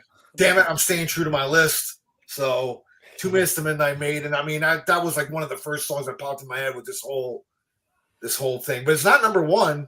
Not my number 1, but yeah, that's going off of yours, Andy. Yeah, I've always loved that song. That, you know, It's one of my favorite Maiden songs. Yeah, it is. So yeah, that's my number 4 as well. So we'll go to 3, Chris. To be fair to Mark, though, he did steal that from me. I'm the one that usually goes back to my list and go, I don't want to talk about the same thing somebody else already talked about. So unless it's something where I'm like ranking something and like I have to stick to my rankings. But if it's just a list like this, it's better for content. But he stole that from me, so don't give him credit for that. That's my trick. You don't do what Mark does. Mark just doesn't include it on his list at all. And then says, well, I knew somebody was going to pick it, so I didn't even include it. That's his famous tagline. That's his tagline. Well, I knew you were going to pick it. That's why I didn't include it on my list. I went over, called it. You're like, called it. Called it thing. It is like the most obvious thing. Yeah, no. It's like I have a giant Kiss poster on my wall, and when I pick a Kiss song, called it. Yeah, right. Now, just to mention, we're talking about Mark from Freeform Rock podcast and the BS sessions. Just for those who don't know, and we love him. This is affectionate poking, by the way. We do. So that I'm just letting everybody know that there's no everybody hate. loves Mark. Yeah. Very funny. Al with the air quote. Go ahead, man. There's definitely not an entire group of people on Facebook that don't like Mark. He's keenly aware of it. And he doesn't care. That's why I love him. So from the album Black Like Sunday, which is a collection of songs that didn't make other albums, and then they went and re-recorded them by the band King's X. The song is called simply 2. It's a very phenomenal band. It's a very heavy song. And it sounds like half a song, honestly, but I still love it. It's just a wonderful song, and you get to hear Doug Pinnick do his heavy voice thing. So I'm really sad that their last album was so mediocre. Man. Yeah, but their last album was so mediocre. Yeah, but their early stuff was so good. Every album up until the last album is fucking phenomenal. And what really sucks is that I really want to go see this tour because I'm afraid it's their last tour, and they're playing like 75% of the new album, and I'm like, I appreciate their artistic integrity to do that. That's like a very rushed thing to do, so I appreciate that. At the same time, when your album is mediocre, though, I don't want to see it. I'm not interested in sitting through it. So I'm disappointed because they're not playing anywhere down here near me in Florida, man, which sucks. Yeah. No, they played Jersey twice, and you're not here anymore. So there you go. I know it sucks, dude. I'd be there in 2 seconds. Chris, when a band plays almost the entirety of their new album and it's good, we call that pulling a rush. When they play almost the entirety of their new album and it's bad, we call that pulling an Iron Maiden. An Iron Maiden, that's true. That's pulling a Maiden. That's absolutely true. I did see an awful lot of Book of Souls. So King's X is your number 3, right? Yes. Yeah. Good tune. Yeah, Black Like Sunday. That's where they went back and re-recorded a lot of earlier tracks that never made it onto albums from the 80s. Yeah, stuff that just sat on the floor. Yeah, it's really a great album, but it sounds like it. It's a very eclectic mix of music. It's interesting, not to say because King's X is eclectic in its regular form, but to take songs from like albums that hit the cutting room floor and then redo them in that current production that they were doing. But you can still hear the stylistic differences in like songs like Rockpile and Black Like Sunday, and it's crazy. Yeah. So great album. Great album. Yeah. All right, cool. Joe, go ahead, brother. All right. My number 3, a famous song by the band that Ralph Vieira has officially labeled the worst band of all time. Slipknot, Duality. Oh, great song. Love great this track. Love them. What a great band. I love them. God bless you, Ralph. But this is one thing that we will always disagree on. Well, what did you think of? I never got into Slipknot, dude. What did you think of the last EP? Joe. I wasn't a big fan of the last album, and it's basically just taking the same song from the last album and rewriting 4 different versions of it. Yeah, I liked it. I thought it was good. I gotta say that I never really got into Slipknot. I did see him live once, and I thought they put on a tremendous show. But I don't know, musically they leave me cold. I don't know why. And I know they have a lot of fans, and it's all cool and all that shit. But I wouldn't label them like the worst band. Ralph tends to like go off the deep end a bit. But hey, that's him, man. That's Ralph. That's why we love him and whatever. I find his post to be hilarious. I mean, he shits all over Prince too, man. Same. Fucking Oh yeah, all over him. all day long. All over it. And And Prince, Slipknot. Just so many. the only thing that I will say is we can say all we want about him shitting on Prince, but when Prince died and Ian wanted to do the roundtable show with all the other guys that really loved Prince, Ralph was 100% respectful and just did not participate. Yeah. No, he is, man. Yeah. He is. He's got his humor. You have to really know Ralph and know his humor that a lot of Definitely. it's tongue in cheek and it's you know, and it's all good, bro. It's whatever, man. But Andy, what are you gonna do for number 3? Just to follow up on Slipknot real quick. The only thing with Slipknot is that like I like Slipknot. I do. I think they're really great. And when you have drummers like Joey Jordison and God, I just Jay spaced Weinberg. Jay Weinberg. I just spaced on Weinberg. How did I do that? Weinberg. How did I do that? But like those two guys alone are worth the price of admission. But they are kind of like washed over metal. Like that's kind of like it was like the progression of like it's like Lamb of God. Same thing. Like Lamb of God, not a horrible. I feel like I've heard this before. Like, why do I feel like I've heard this before? Slipknot does a lot of the same things sometimes too, but they do have some really classic songs like Duality's a tremendous song. Vermilion is a great, like they do have like their share of great songs. So anyway, I just wanted to put my 2 cents in there. Go ahead there, Andy. Sorry. My number 3 is going to be Tom Petty and the Heartbreakers off of the album. I forgot the name of the album. Into the Great Wide Open. Two Gunslingers. It's one of my favorite songs by them. It's a great track. It tells a story about two gunslingers going to duel and how this crowd gathers to watch them duel. And then the two gunslingers kind of ask each other, what are we fighting for? So they disappear and they leave the town never to fight again. And then they say, and then in the song, that's the last gunslinging thing that ever happened in that town. You know, there was no more fighting after those two gunslingers decided not to duel.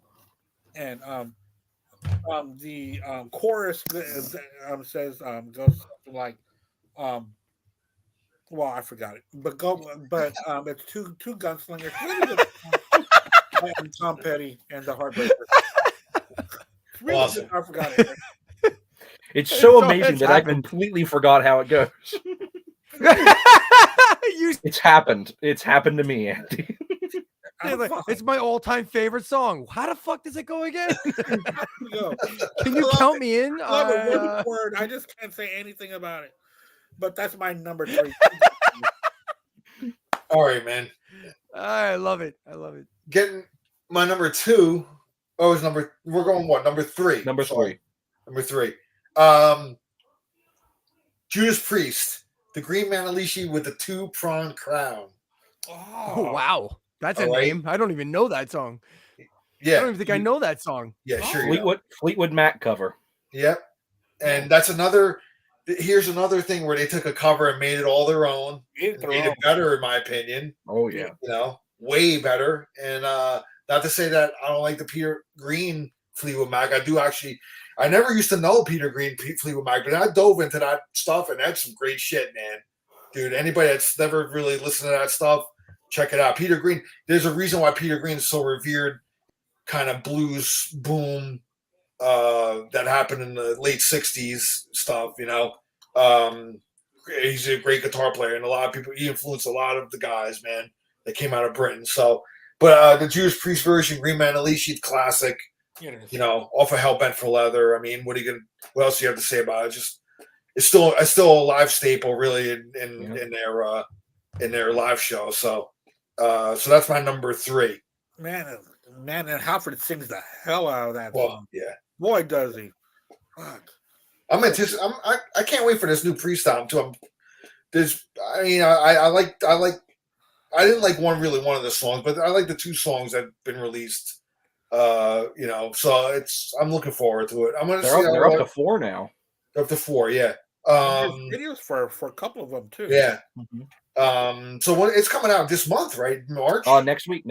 Next week. There we go. All right. Well, they must have pushed it back because I thought that the release was going to be sometime in February. Yeah. I guess they pushed it back a little bit. I think they actually pushed it up because Oh, I did they? pre-ordered it and it originally said April, and now it's coming next wow. week. Okay. Okay. Yeah, I'm pretty interested in that album too. Well, they're playing all like the major festivals in the Yeah, US. they are. So Yeah.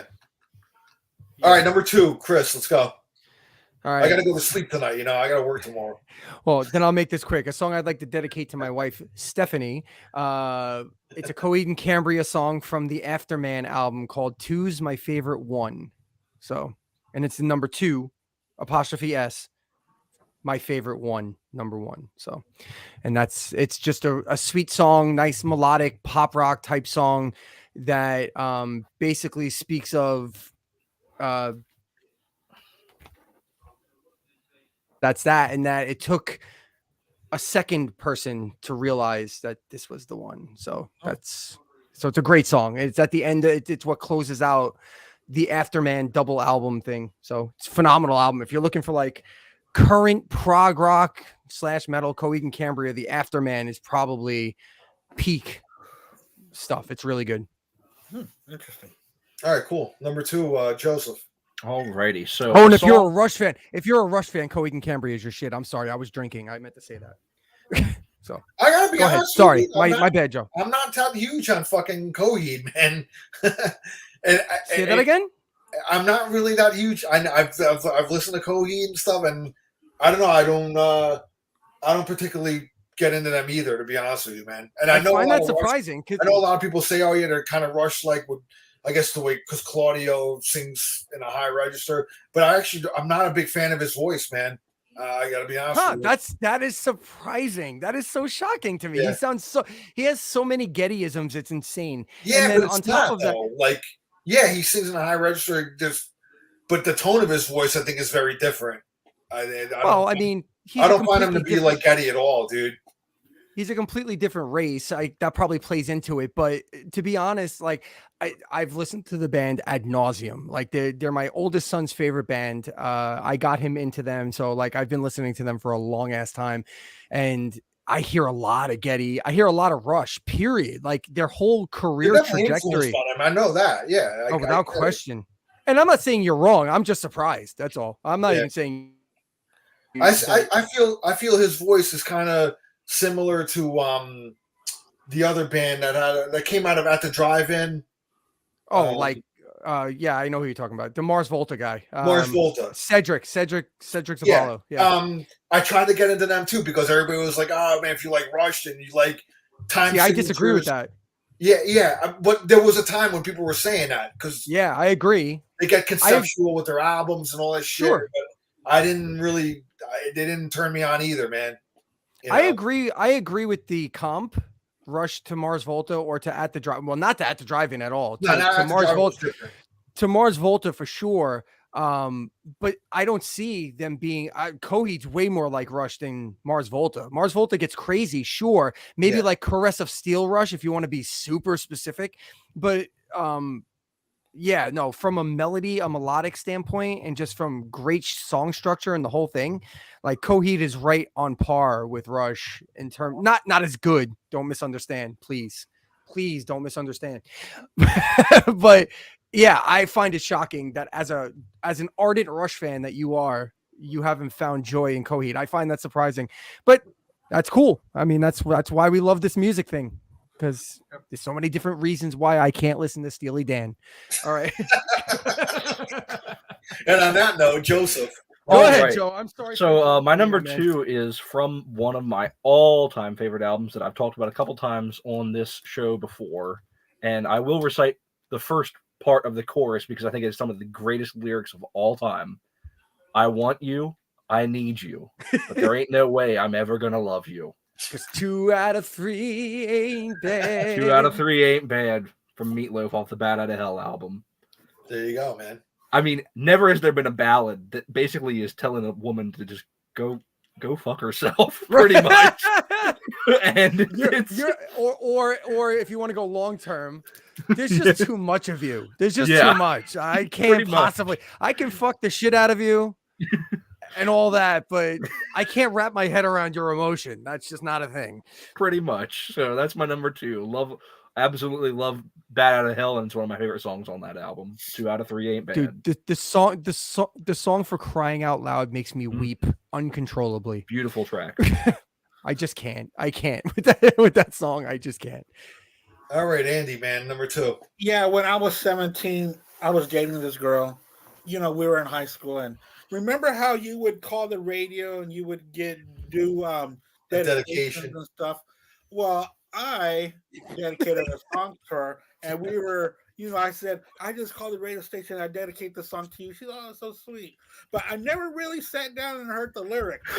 Oh no. It was Meatloaf, 2 out of 3 ain't bad.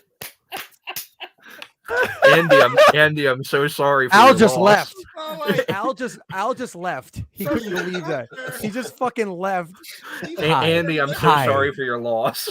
Hi, this is Casey. This is Casey Kasem for America's Top 40. and This comes in from A long Andy distance from- dedication. Yeah, a long distance dedication from Andy from Texas. He wants to tell his girlfriend to go fuck herself, but in the most subtle way. I don't really think he understands what he's trying to say here. Here's 2 out of 3 ain't bad by Meatloaf. and she Hi. was listening to the song, and we both made like these faces to each other. Wow, Andy's getting deep here. I love it. Right. It was hilarious. And they broke Wow. up the next day. Oh, fucking didn't matter much anymore at that time anyway. And I was like, it might have felt that way anyway. So 2 out of 3. It's also like Meatloaf admitting he's a mediocre human. That is a great. Look, man. Happens a lot in his songs. That's a great album. I love that album. Bad Out of Hell. So that's my number 2. All right, my number 2, and I don't know if this is going to be on anybody's list because, I mean, I would expect it to, but I don't know. I don't know. Anyway, Kiss, Deuce. Deuce. I mean, there you go. Celebrating 50th anniversary recently. Probably What's like that song a week or about? 2 ago. I mean, It's saying that he's worth a shit is what it is. yeah, he's worth Worth a deuce. fucking worth a deuce. Drop a deuce. It's worth it. Yeah, dude. Yeah, that's my number 2. I mean, there's not much to really say about it. It's Fucking great guitar solo on that song. My kicked God.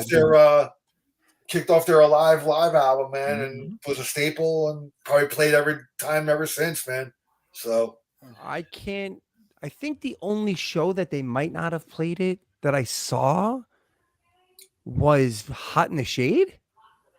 I feel like I didn't hear that during Hot in the Shade, but every other show I've I ever thought seen. that was when they brought it back because they didn't do it for a couple years there in the What? 80s. yeah, It was probably on Revenge. It they came didn't back probably for do it on Revenge. They did play it on Revenge. I know that. Yes, I 'cause remember that. It's on Alive 3. They probably didn't play it on the Crazy Nights tour. Is probably what they probably didn't play that on. Let me see. know? Hold on. Let's I'm- find I'm out. usually. Yeah. I mean, you don't have to wait for me. I would just. Oh, Well, you're you're next. number 1. That was my. Oh, number I'm 2. next anyway. So, Yeah. well then, let me see here. Let Joe look it up and you do your. I'll number. look it Hold up. on. You do your number 1. Set list. It is on there. It's on Hot in the Shade. Now, to be fair, that was my very first concert ever, so I don't really remember a lot of it. I remember the Talking Sphinx. That was pretty much the big highlight for me. But yeah, We it's are- on there. It's definitely. So in dedication, Andy, you do it, bro. When we get to number 1, what do we always do? What do you always do? There you go. That's Andy's All right, trademark. time for the number 1. Here we go. Yeah. All right. So now we're down to the number 1. I do the Mr. Miyagi. Yeah, there you go. Everybody, so now we're I at can- number 1. Hey, I can fight. All right, awesome. Yeah, number 1, Mr. My number Redbeard. one. My number 1 is one of my very favorite songs from the whole entire decade of the 90s. It's from a little obscure band that should have gotten way more love than they ever did, called Galactic Cowboys. Ooh. It's from the album At the End of the Day, and it's Ranch on Mars Part 2 is the name of the song. Oh no! Don't even tell me. Fuck. Joe's doing his face. here. Dude, you did No, not pick that song. No, I did not because that is Oh. like an infamously hated band on the podcast on Rock and Metal Combat podcast. Like Oh, Really? Galactic Oh, Cowboys? really? they How? reviewed that album and they shat all over it. At the End of the Day? Really? They reviewed a Galactic Cowboys album. Yeah, I can't if it remember was which the one it newest, was. if it was the No, newest it was album, one of I the could old see that. ones. Oh, It was one of the old ones. That's bullshit. I defy anyone to come to me with that shit. Galactic Cowboys. I'll tell you which one. Galactic Cowboys is one of the most underrated. When you say like King's X is underrated, Galactic Cowboys is really underrated. Very, No, very, very underrated. They reviewed at the end of the day and called it unlistenable. That's fucking ridiculous. These people. Who are these people? The Rocket Man. That's Ralph and Ian. That's Ralph and Ian. Oh, get the fuck. Called outta it here. unlistenable. God, the more I hear about these individuals, I'm pretty sure. less I- I'm pretty sure Ralph said it was one of the worst albums he ever heard. Jesus Christ. I mean, look, I don't judge people by their music taste. I can't. I'm sure he's a fucking fine individual, but like, God, his music takes. The more I hear about them, the less. I can't wait to show up on a podcast with this dude somewhere. It's going to be interesting. Oh, we can make it happen. Please do. I'll do the Miyagi. I'm there. I'll make it happen. So I'll think of a topic, and we'll get him and you on. I'm gonna find a way to shoehorn I think Galactic Cowboys in I there. think Joe might want to like sit back and watch it. And I might want to not be involved. I'm gonna find a way to shoehorn Galactic Cowboys into that shit. See, I feel like that would be a one-way ticket to Blocksville, and I don't want to be involved in it. Is he that type? He's gonna block me? No, it's a joke. It's a joke. I was gonna say, It's a joke. Christ. Anybody who's gonna block me? Actually, being on the episode, like he would listen, it would be like jabs back and forth, but it's all No, you know what I mean? No. Dude, we're talking about music here. Yeah. I don't give a shit. Yeah. Come on. I'm flabbergasted that someone would call Galactic Cowboys unlistenable. That's insane. Well, listen, man, especially if you like King's X at all. Like, I don't think he does. I don't think Ralph is a big King's X fan either, man. Like Galactic Cowboys is like if Metallica and the Beatles had a child. That's what they sound like. It's fucking insane. I don't understand how anybody couldn't like that band. It's crazy. Well, not a lot of people know them really either. Well, that's true. That might not But that's even what I be mean. the best. That might not even be the best album to represent them either. So I don't know. That would be that's their second best album in my opinion. Space in Your Face is probably their best album. Yeah. It's an album called Space in Your Face. Yeah. But yeah, that's my number one. Galactic Cowboys, Ranch on Mars, Part 2. Check it out. Wow. Okay. All right, Joe, man, you're number one, brother. Yeah, Deuce. Yeah, I didn't mean to steal your thunder, bro. I'm sorry. It's worth a douche. As Mark Alden Taylor says, called it. Yeah, no. Kicks Off, my favorite live album of all time. Yeah. Yeah. I was almost like gonna not be so obvious. I was almost gonna say I'm not gonna be so obvious. I'm gonna go pick Two Timer or something like that. But I didn't even think about that. The first one I thought was Deuce. Like that was Yeah. the first one that popped into my head. So And But yeah, man, surprisingly, how we just talked about Deuce. I was looking at this. They have like the set list breakdown of like when they played it and when they didn't. Uh-huh. They stopped playing it after the Destroyer tour, and they actually started playing it again on the Crazy Nights tour, on the on the European leg of the Crazy Nights tour. So wow, dude. Well, So they didn't. They didn't. Destroyer They did not- 76 to 88. All those They years, man, they didn't play it. They did not play Deuce once Wow. between 1977 and 1987. It's 10 years. That's Not crazy. once. So, like, think about like I mean, during the Creatures of the Night. Eric Carr barely ever played Deuce. That's crazy. But that's what I'm saying. During the 80s, they pretty much didn't do. They did like Cold Gin a lot. Mhm. Detroit Rock City, of course. But no, I'm talking about off the first album. Oh, the first because album. whenever I think of the first album, like to me, I've seen every song off the first album live except for Let Me Know and Kissing Time, and obviously Love Theme. But I've seen every other song live. I think they kept Black Diamond in. Oh yeah, Black Diamond. Black Diamond, yeah, Eric Carr would sing that. Yeah. So They didn't. I love his vocals on that too. They probably didn't do. They kept Firehouse in for parts for some of the tours. Okay. For Blow and Fire. I don't recall. I don't. No, because they did that when I saw I wore out the Animalize live. Mm-hmm. What did he blow fire on for that one? War Was it Machine. War Machine? That's what replaced. Yeah. Yeah, that's what replaced that's what Firehouse. Now I'm kind of interested. Slayer, fuck Slayer. Oh, By the yeah, way, no. by the way, I called in 2015 that Trump was going to be president, and I fucking called that Slayer was going to be back before this year was out. I fucking called it. Andy was there. He knows. Yes, I was there. I am a sole witness. We talked about the release of the first Kerry King single, and I said those Yeah. motherfuckers will be back before long. And sure happened enough, a they week pulled the later. Motley Crue. I respected Slayer for one thing and one thing only: fucking leaving. That was it. I have no other respect for them whatsoever. And now they've gone and ruined Oh, so that. you're on Team Mark on this one, man. Bro, I fucking hate Slayer, bro. Holy shit. I think Slayer is the luckiest band in the history of music. They're the most overrated band in the history of music. Nelson is more accurately rated than fucking Slayer, okay? Like, I would rather jam out to I Can't Live Without Your Love and Affection than any Slayer Oh my song God, dude. ever. And I hate that shit. So See, the sad. There are only 2 bands of the big 4 that I like, and Slayer is one of them. I don't get it. I've seen them live. I've endured them live more times than I've had colonoscopies that were more exciting and interesting than seeing Slayer live. I watched them get thoroughly embarrassed by Gojira. I don't want to hear about your shit shows, bro.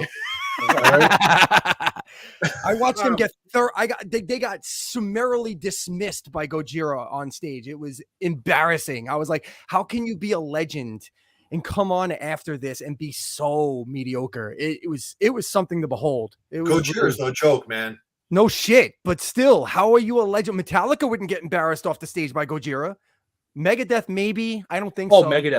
Megadeth opens for Five Finger Death Punch now. Well, now they're disgusting. But when I saw Megadeth back for Countdown to Extinction, they were like solid. So, who was the other big 4? Oh, Anthrax. Anthrax. Was awesome. Anthrax sucks. I love Anthrax. So I love the John Bush stuff. That's about it. but they're always good live, though. So what regardless of Chris whether you was like it. asking about, fair. The only songs that Kiss played off the first album throughout the 80s were Black Diamond, Cold Gin, and Firehouse, because they did play Firehouse through like Creatures of the Night and stuff. Hmm. They actually, it's surprising that they didn't replace Firehouse with War Machine until like Animalize, Lick It Up, Animalize, yeah. because they played it on the Lick It Up tour too. Oh, did they? Okay, Yeah. that's fair. All right. All right, Anyway, So my enough of our number one- enough of our Kiss nerding. Yeah, we're going on 2 hours, and Al Yeah. needs to get to bed. My number 1, it's going to be obvious, and it's not going to be a surprise. The Beatles with Two of Us. I think that's a great song. That's one of my favorite songs off of Let It Be. I think their harmonies are fantastic on there. But Paul kind of ruined it for me when he said he wrote it more about Linda. And I always thought of it as a song about him and John before the Beatles, like when they would travel together and then, the chasing paper, chasing money, trying to hit it big time and writing songs together, writing on the wall. I always put that together. So that's the way it'll always be in my mind, that song is about the friendship between Paul and John. No matter what Paul says that it's not, I think it is. So Two of Us is my number 1 song on here. It's a great way to open up Let It Be, even though Let It Be is not even in my top 5 Beatle albums. Yeah. It's I don't know when did he say that? Like, when was he quoted talking about what that song's about? Because I find that these classic rock stars, they either do revisionist history, right, or all the drugs they did had just warped their brain. Because, like, I read Paul Stanley's book, and like half that shit doesn't make sense to me. I'm like, what is he talking about? And he didn't do drugs, so I just think he's got revisionist history. And Paul McCartney might be the same. I think Paul Stanley chooses to write revisionist history. Right, but McCartney, I think, said that a while back, because even in an interview, Lennon said, so this of course was before 1980, that he said the same thing. He always thought the song was about them, and apparently it's not, and then he called it bullshit. It probably was. I mean, said. So Paul's been saying it for a very long time. That was more about him and Linda in their early days of getting together, which I think they got together around the Sgt. Pepper White Album era. I think around that time. So that's my number one. The Beatles, the two of us. I should come as no surprise. Nice. All right, man. My number one's the greatest 2 song of all time. The greatest. Al gets the final say. So there The you go. Spice Girls 2 Become One. Hell yeah! Get the fuck out of here with that shit. Nah, if you know me and you know the Rush nut swinger that I am, I'm going to the Counterparts album and Double Agent. I think it's one What of a the fuck! Oh my god! I don't believe I didn't get that. yeah, Double Agent. Christ. I think it's one of the more underrated tracks on an album. Oh, such a good song. I love the bass intro that Getty does, and I love the spoken word kind of in the middle of the song. He kind of there you go, speaks in like spooky voice.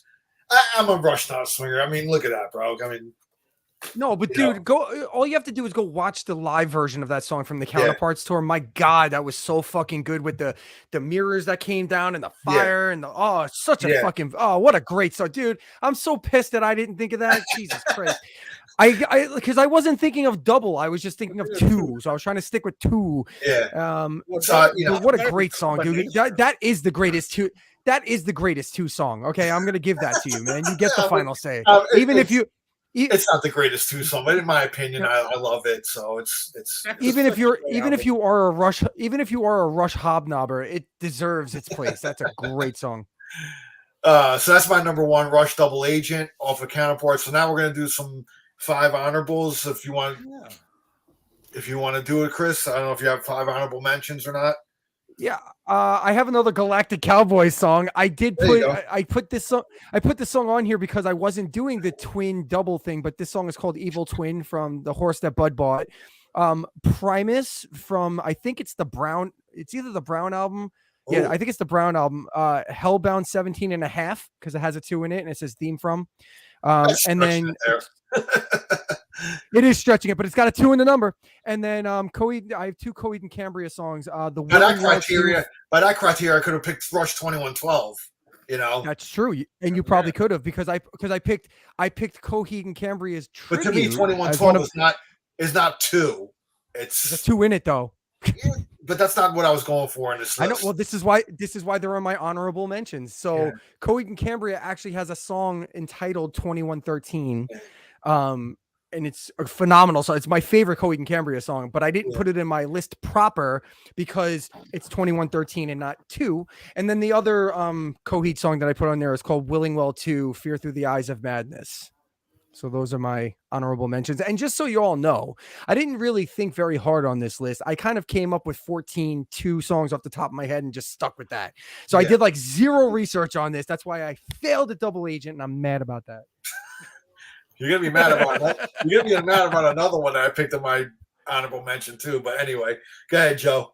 So I'm including 2 Minutes to Midnight on my honorable mentions because I cannot believe I forgot that song. I can't believe it either. 2 Tickets to Paradise by Eddie Money. Nice. Torn in 2 by Breaking Benjamin. Right in 2 by Tool.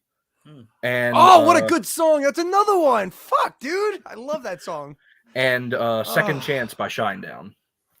That's a great song. I don't love Shinedown, but I love that song. Yep. What was that, Andy? Oh, no, I just said that Second Chance is a good song. Oh, that's so good. Brent Smith fucking rules on that song. Mm-hmm. All right, Andy. Joseph. Okay. Mine, I'm going to go with 2 Tickets to Paradise by Eddie Money. 2 Hearts by Phil Collins. I love that song. Two Hearts. That's a good one. 2 of a Kind, Working on a Full House by the great Garth Brooks. Song 2 by Blur. I love that song. That's a good one. Yeah. Nice. And also, I'm thinking of Britpop right now. I'm thinking of Charles Trainer. Yeah. Exactly. I hate that song so much. Yeah, me too, man. I thought Joe was just about to say something vile. I hate that guy. I'm about to start a podcast with Charles Trainer. But you know what happened to Blur though, right? All right, Andy, I'm sorry to cut you off. Go ahead, man. Also, I love this song. I know that y'all are gonna laugh, but I love it. Spin Doctors, 2 Princes. That was on my honorable mentions, and then I cut it off Was because it I forgot really? about 2 minutes at midnight. Yep. Spin Doctors. Two Zoinks. Princess. Good song. All You right. want to talk about a song that just goes on for 3.5 minutes of the same thing? Yeah. Oh, That was that's it, like Two Princes. Jackie. Well done. Well done, Andy. All right, man. So for my honorables, I'm gonna go from the Blow Up Your Video album, AC/DC 2's Up. That's not a very big album by AC/DC. I do like that album a lot. I picked that over Razor's Edge any day. I think Razor's Edge is a bit Razor's Edge overrated is for me. so overrated. Yeah, but that's just my preference. So Those 80s Blow Up AC/DC Your albums Video are is really good too. those 80s albums from AC/DC are very unheralded for some reason. I don't really know Yeah. why. Fly on the Wall is like one of my favorites Oh, from dude, that. fucking Flick of the Switch is one of my favorites. Flick of man. the Switch is a great one See, too. Yeah. honestly, I love all of the 80s AC/DC albums, but they kind of they go down in order for me directly. Like, I think Back in Black's the best. For Those About to Rock, Flick of the Switch. Yeah, they Fly on start the Wall. dipping in quality as it goes. And yeah.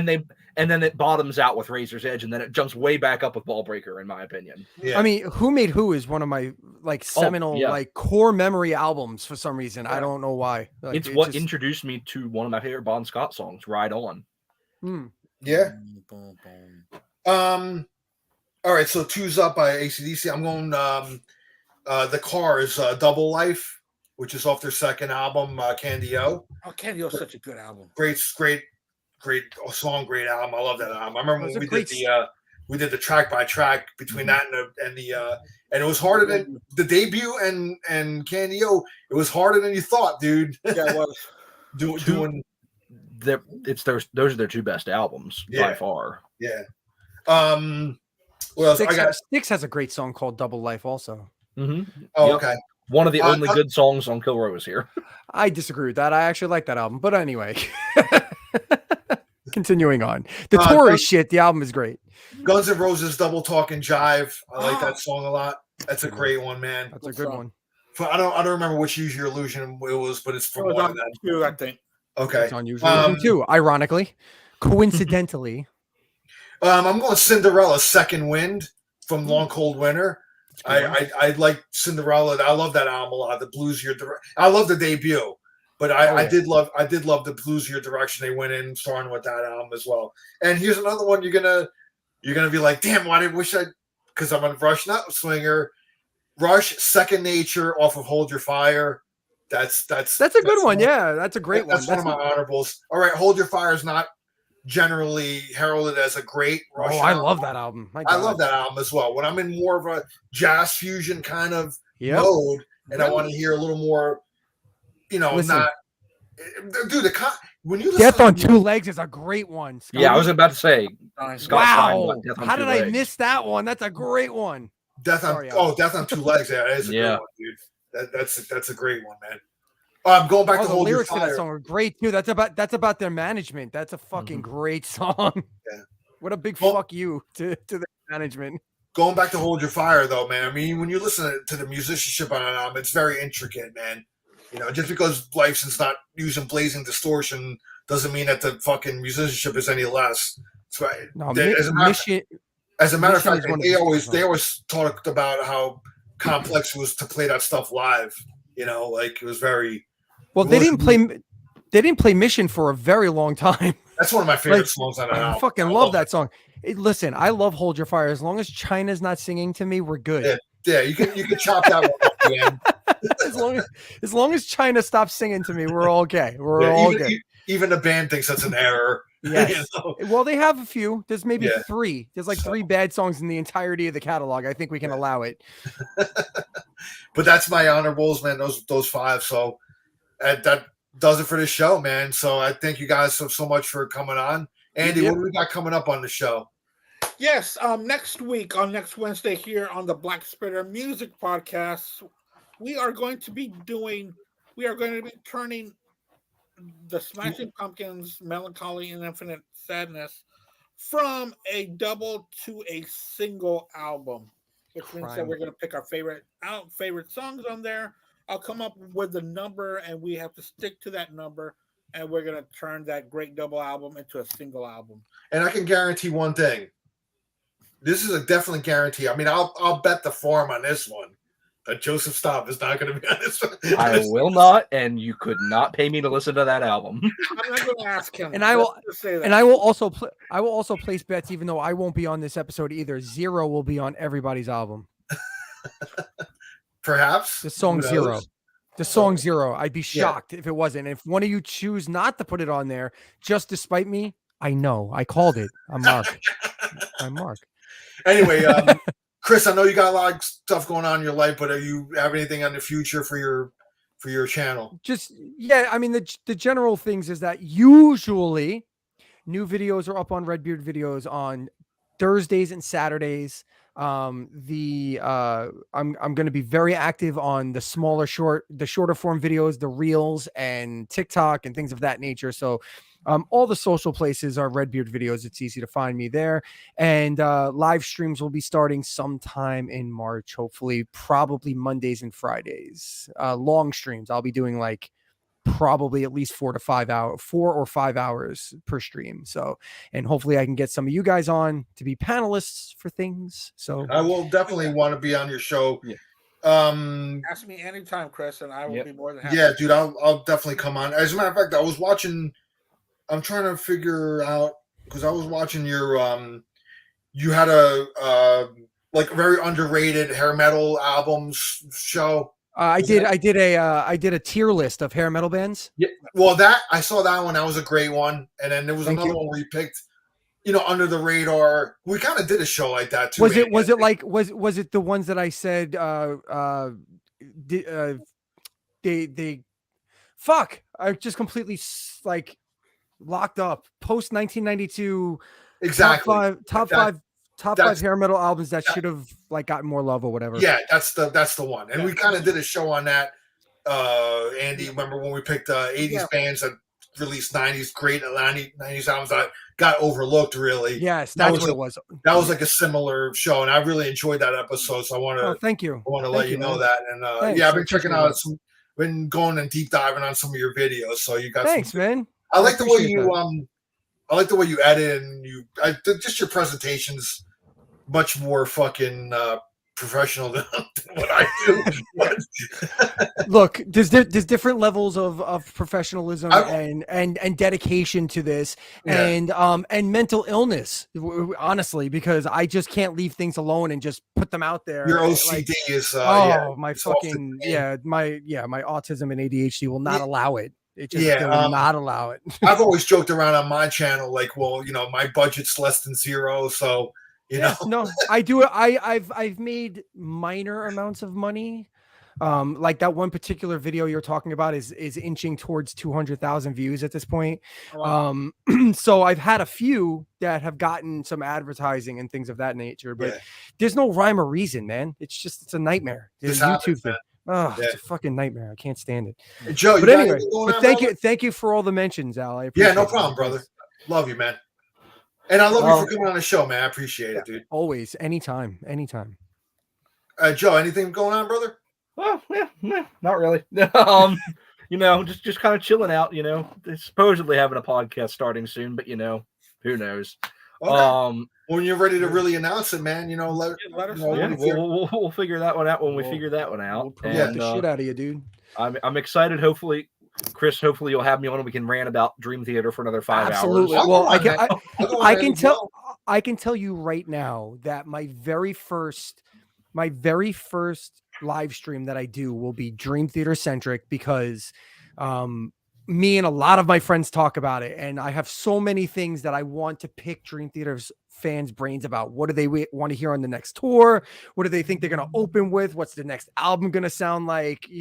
All these things. So I just want to have these open discussions, and so I'm excited about it. I'm looking forward to it. I have a way that I'm going to take phone calls from viewers, so it's going to be dope. Wow. It's going to be really cool. So nice. Looking forward to it. And but Joe, when you do something, you let me know, because I will guest on your podcast at any time. So sounds good. Same here, man. And I'm sure Andy feels the same way as well. Oh, no, we definitely. Whenever Charles and Travis and I get this thing off the ground, I thought that was the same thing too. Yeah, whenever we get this thing off the ground, we already have a short list of people we want to have on, and of course, you guys are all right there on that list. Look at us all circle jerking like this. This is so cute. Who gets to eat the cracker? That's the question. This is almost like the late 70s. Those like Black Sabbath, White Snake, and all these bands traded off members and shit. Yeah. It was a Rainbow had everybody in it. Had everybody in there. You know what I mean? One thing I just want to touch on real quick is, in addition to the Sting and Billy Joel show I saw on Saturday, Sunday I saw Enough's Enough, and I gotta say, man, they're really a great band, dude. I mean, they busted out a bunch of like Beatles covers. Oh yeah, or Beatles They were hitting the harmonies. I mean, they opened up a Magical Mystery tour, which blew me away, dude. You know, and I hung around after that, and obviously you guys probably saw on my Facebook page, I met all them guys and shit like that. So, and I didn't know that the opening band Bad Marriage had Tommy Skeoch from Tesla in them now. Oh wow. Yeah, so when I was up there and I saw them playing, and all of a sudden I'm like, that guy looks familiar, man. And the singer of Bad Marriage is like, yeah, we got Tommy Skeoch from Tesla in our band now. And I was like, whoa, dude. And they're actually pretty good. They were a throwback to like 80s style, very hard rock kind of stuff like that. So, and they played Little Susie from Tesla, which was cool. Nice. I love that song. Yeah, I'll tell you what, the couple times I've seen Enough's Enough in the past couple of years, they always put on a great show. And yeah, dude. Very underrated band, man. They are. People get pissy because Donnie V's not in the band anymore. Yeah. But I'll tell you what, Chip really holds it down. Yeah, he does. He does a great job, and the band he has with him is great. And Chip's, I mean, when the times I've seen him, he's singing most of the stuff, right? Like, yeah. So yeah, and they, like you said, they do a bunch of really cool covers and stuff. They did Magical Mystery Tour when I saw them last. They did Jet by Paul McCartney, Wings. Yeah. They did that one. Yep, they did the same. Yeah. Yeah. One of the funniest things I've ever seen was a couple of years ago at M3, London Choir Boys played at M3, and when they came out on stage, I looked on the stage. That guy looks familiar. That guy looks really familiar. And about halfway through the set they said, yeah, unfortunately our bass player had to back out for the show. Please welcome Chips Enough. I'm like, that's where it was. So I saw freaking Chips Enough playing bass for the London Choir Boys. Wow. Random. Let me tell you. So he may hold it down live, but I can tell you from personal experience, he's one of the top 5 worst smelling human beings I've ever sat next to in my life. I ran into him at San Francisco airport back in like 2012 or something like that. Wow. And I sat down waiting for my flight, and there's him and like some entourage. There's like 2 or 3 people, and he sat right next to me, and I'm like, a pack of cigarettes just sat right next to me. It was incredible. Like it was BO and liquor and cigarettes, and it was and he looks just like it. Yep. Yeah. And only to be outdone by Slash, who, when I worked at Sirius Satellite Radio in 2006, smelled so bad that the studio smelled for about 2 days. Wow. So there you go. Yeah. Wow. So that was something. Yeah. So there you go. Looks like he would smell, but I didn't think he would. But he looks like he would. Yeah. No. I don't know if Slash rolled in on a bender or what, but it was it was something. I think at that time he didn't get sober completely yet. No. I mean, he just reeked of cigarettes. It was the most strong smell of cigarettes I've ever smelled in my life. It was something. And I lived with smokers my childhood, so it was something. It's probably all in his hair too for years. Well, that's what I'm saying. Like big bushy hair, the whole thing. He was in hawking his book, so whatever year that was, Slash, that is. Anyway. And then as far as shows I got coming up on Monday, they have a thing here in Plant City, Florida, called the Strawberry Festival, and ZZ Top's playing Monday. Oh wow! Gonna go check out ZZ Top, and then Wednesday, myself and the great Eddie Canestracci, we're gonna go check out Bob Dylan. Actually, wow. Yeah, I fucking love that guy, dude. What the fuck is happening in Florida? Like how all this shit that's happening in February and March. It's where they all retire to. There's it's funny. All my friends from up north in Jersey were like, "Dude, what are you gonna do about shows?" I'm like, "They got fucking plenty of shows in the Tampa area. Tons of fucking venues. I mean, I'm not missing out on anything, dude. You know." See, So I love this time of the year because up here in the Northeast, this is when all the bands like play clubs. So it's Yeah. like you get the small, cool, you get the cool small shows, Yeah, and then Yeah. you get all the stadium shows over the summer. yeah. So I'm trying to get to New York City and see Lillian Axe is opening for Lillian Axe. Yeah. for Alcatraz. Oh my So- god, dude. And I don't like They're I opening mean I for don't somebody else too. I can't remember who else it was. yeah, I don't dislike Alcatraz, but I love Lillian Axe. To me, they're one of the most underrated bands ever. Fucking Yeah. love that band so Yeah. much. So much. I mean, Ron Taylor's not in the band anymore, so it takes a little bit away from me, but still same. Different Mhm. singer, same music. Yeah. It's all I good. saw them at M3 a couple years ago. Mm. M3 is actually an interesting lineup this year. Yeah, I'm excited. It's actually a pretty good lineup this year. I'm worried. I've talked about this before. I'm worried about Queensryche's headlining one of the nights, Mhm. and they're doing this whole Origins thing right now where they're just playing the Warning and the EP, and I'm Eh, so worried about it because like M3 is not the place to do that. no. M3 is not. M3 is a bunch of people who listen to Hair Nation all day long. Yep. And if you do not play songs off Mind, Crime, and Empire, you're going to get thrown out of the venue. Now, I'm not sure. Are they allowed to play songs off Mindcrime? They Oh, are. God, They yeah. can, Oh, yeah, yeah. Because I know. they can't do the whole album though. They can't do Oh, the. okay. That's the They deal. can't do- Okay. They They can't do can't like put- the story. They can't. Gotcha. Yeah, they can't do the presentation of the story, the whole album. Things. Jeff Tate owns the rights to that. Yeah. Yeah. No, yeah. when last time I saw them 2 or 3 years ago, they opened up with Needle Lies and they did Yeah. Oh, But they wow. can do songs, Breaking the they can do songs Silence off and- the album, obviously. Yeah. They I have break not it up throughout the set list. I have not seen them with Todd Latore yet, so I'm interested to see Oh, that. great. So, Phenomenal. well, he's awesome. I Yeah. love his voice. I mean, they found the most reasonable facsimile of Jeff Tate Yeah. there is. So you know, No, but and every time I've he's seen a them, they're phenomenal great. drummer too. Yeah, yeah, he And did. he's a He great played it drummer, too. on Verdict, didn't he? Yeah, on the last album. Yeah. Yeah. So, But no, that's what I'm so worried about because my mom is a huge fan of like the stuff off Mind, Crime, and Empire that they play on Hair Nation, and I'm like, mm. and she's going to M3 with me. I'm like, I'm sorry in advance if they do not play any of those songs. Yeah. Do you know how annoying it is that Queensryche is played on Hair Nation? I can't. Yeah. I just can't. Yeah. And on that note, Yeah. Andy, Yeah. Chris, Joe, Yeah. thank you. My co-host Andy, love you, brother. Until next time, fellas. Yeah. You all have a great night. Cheers, peace. Have a great night, man. Bye, guys. Take care. Later.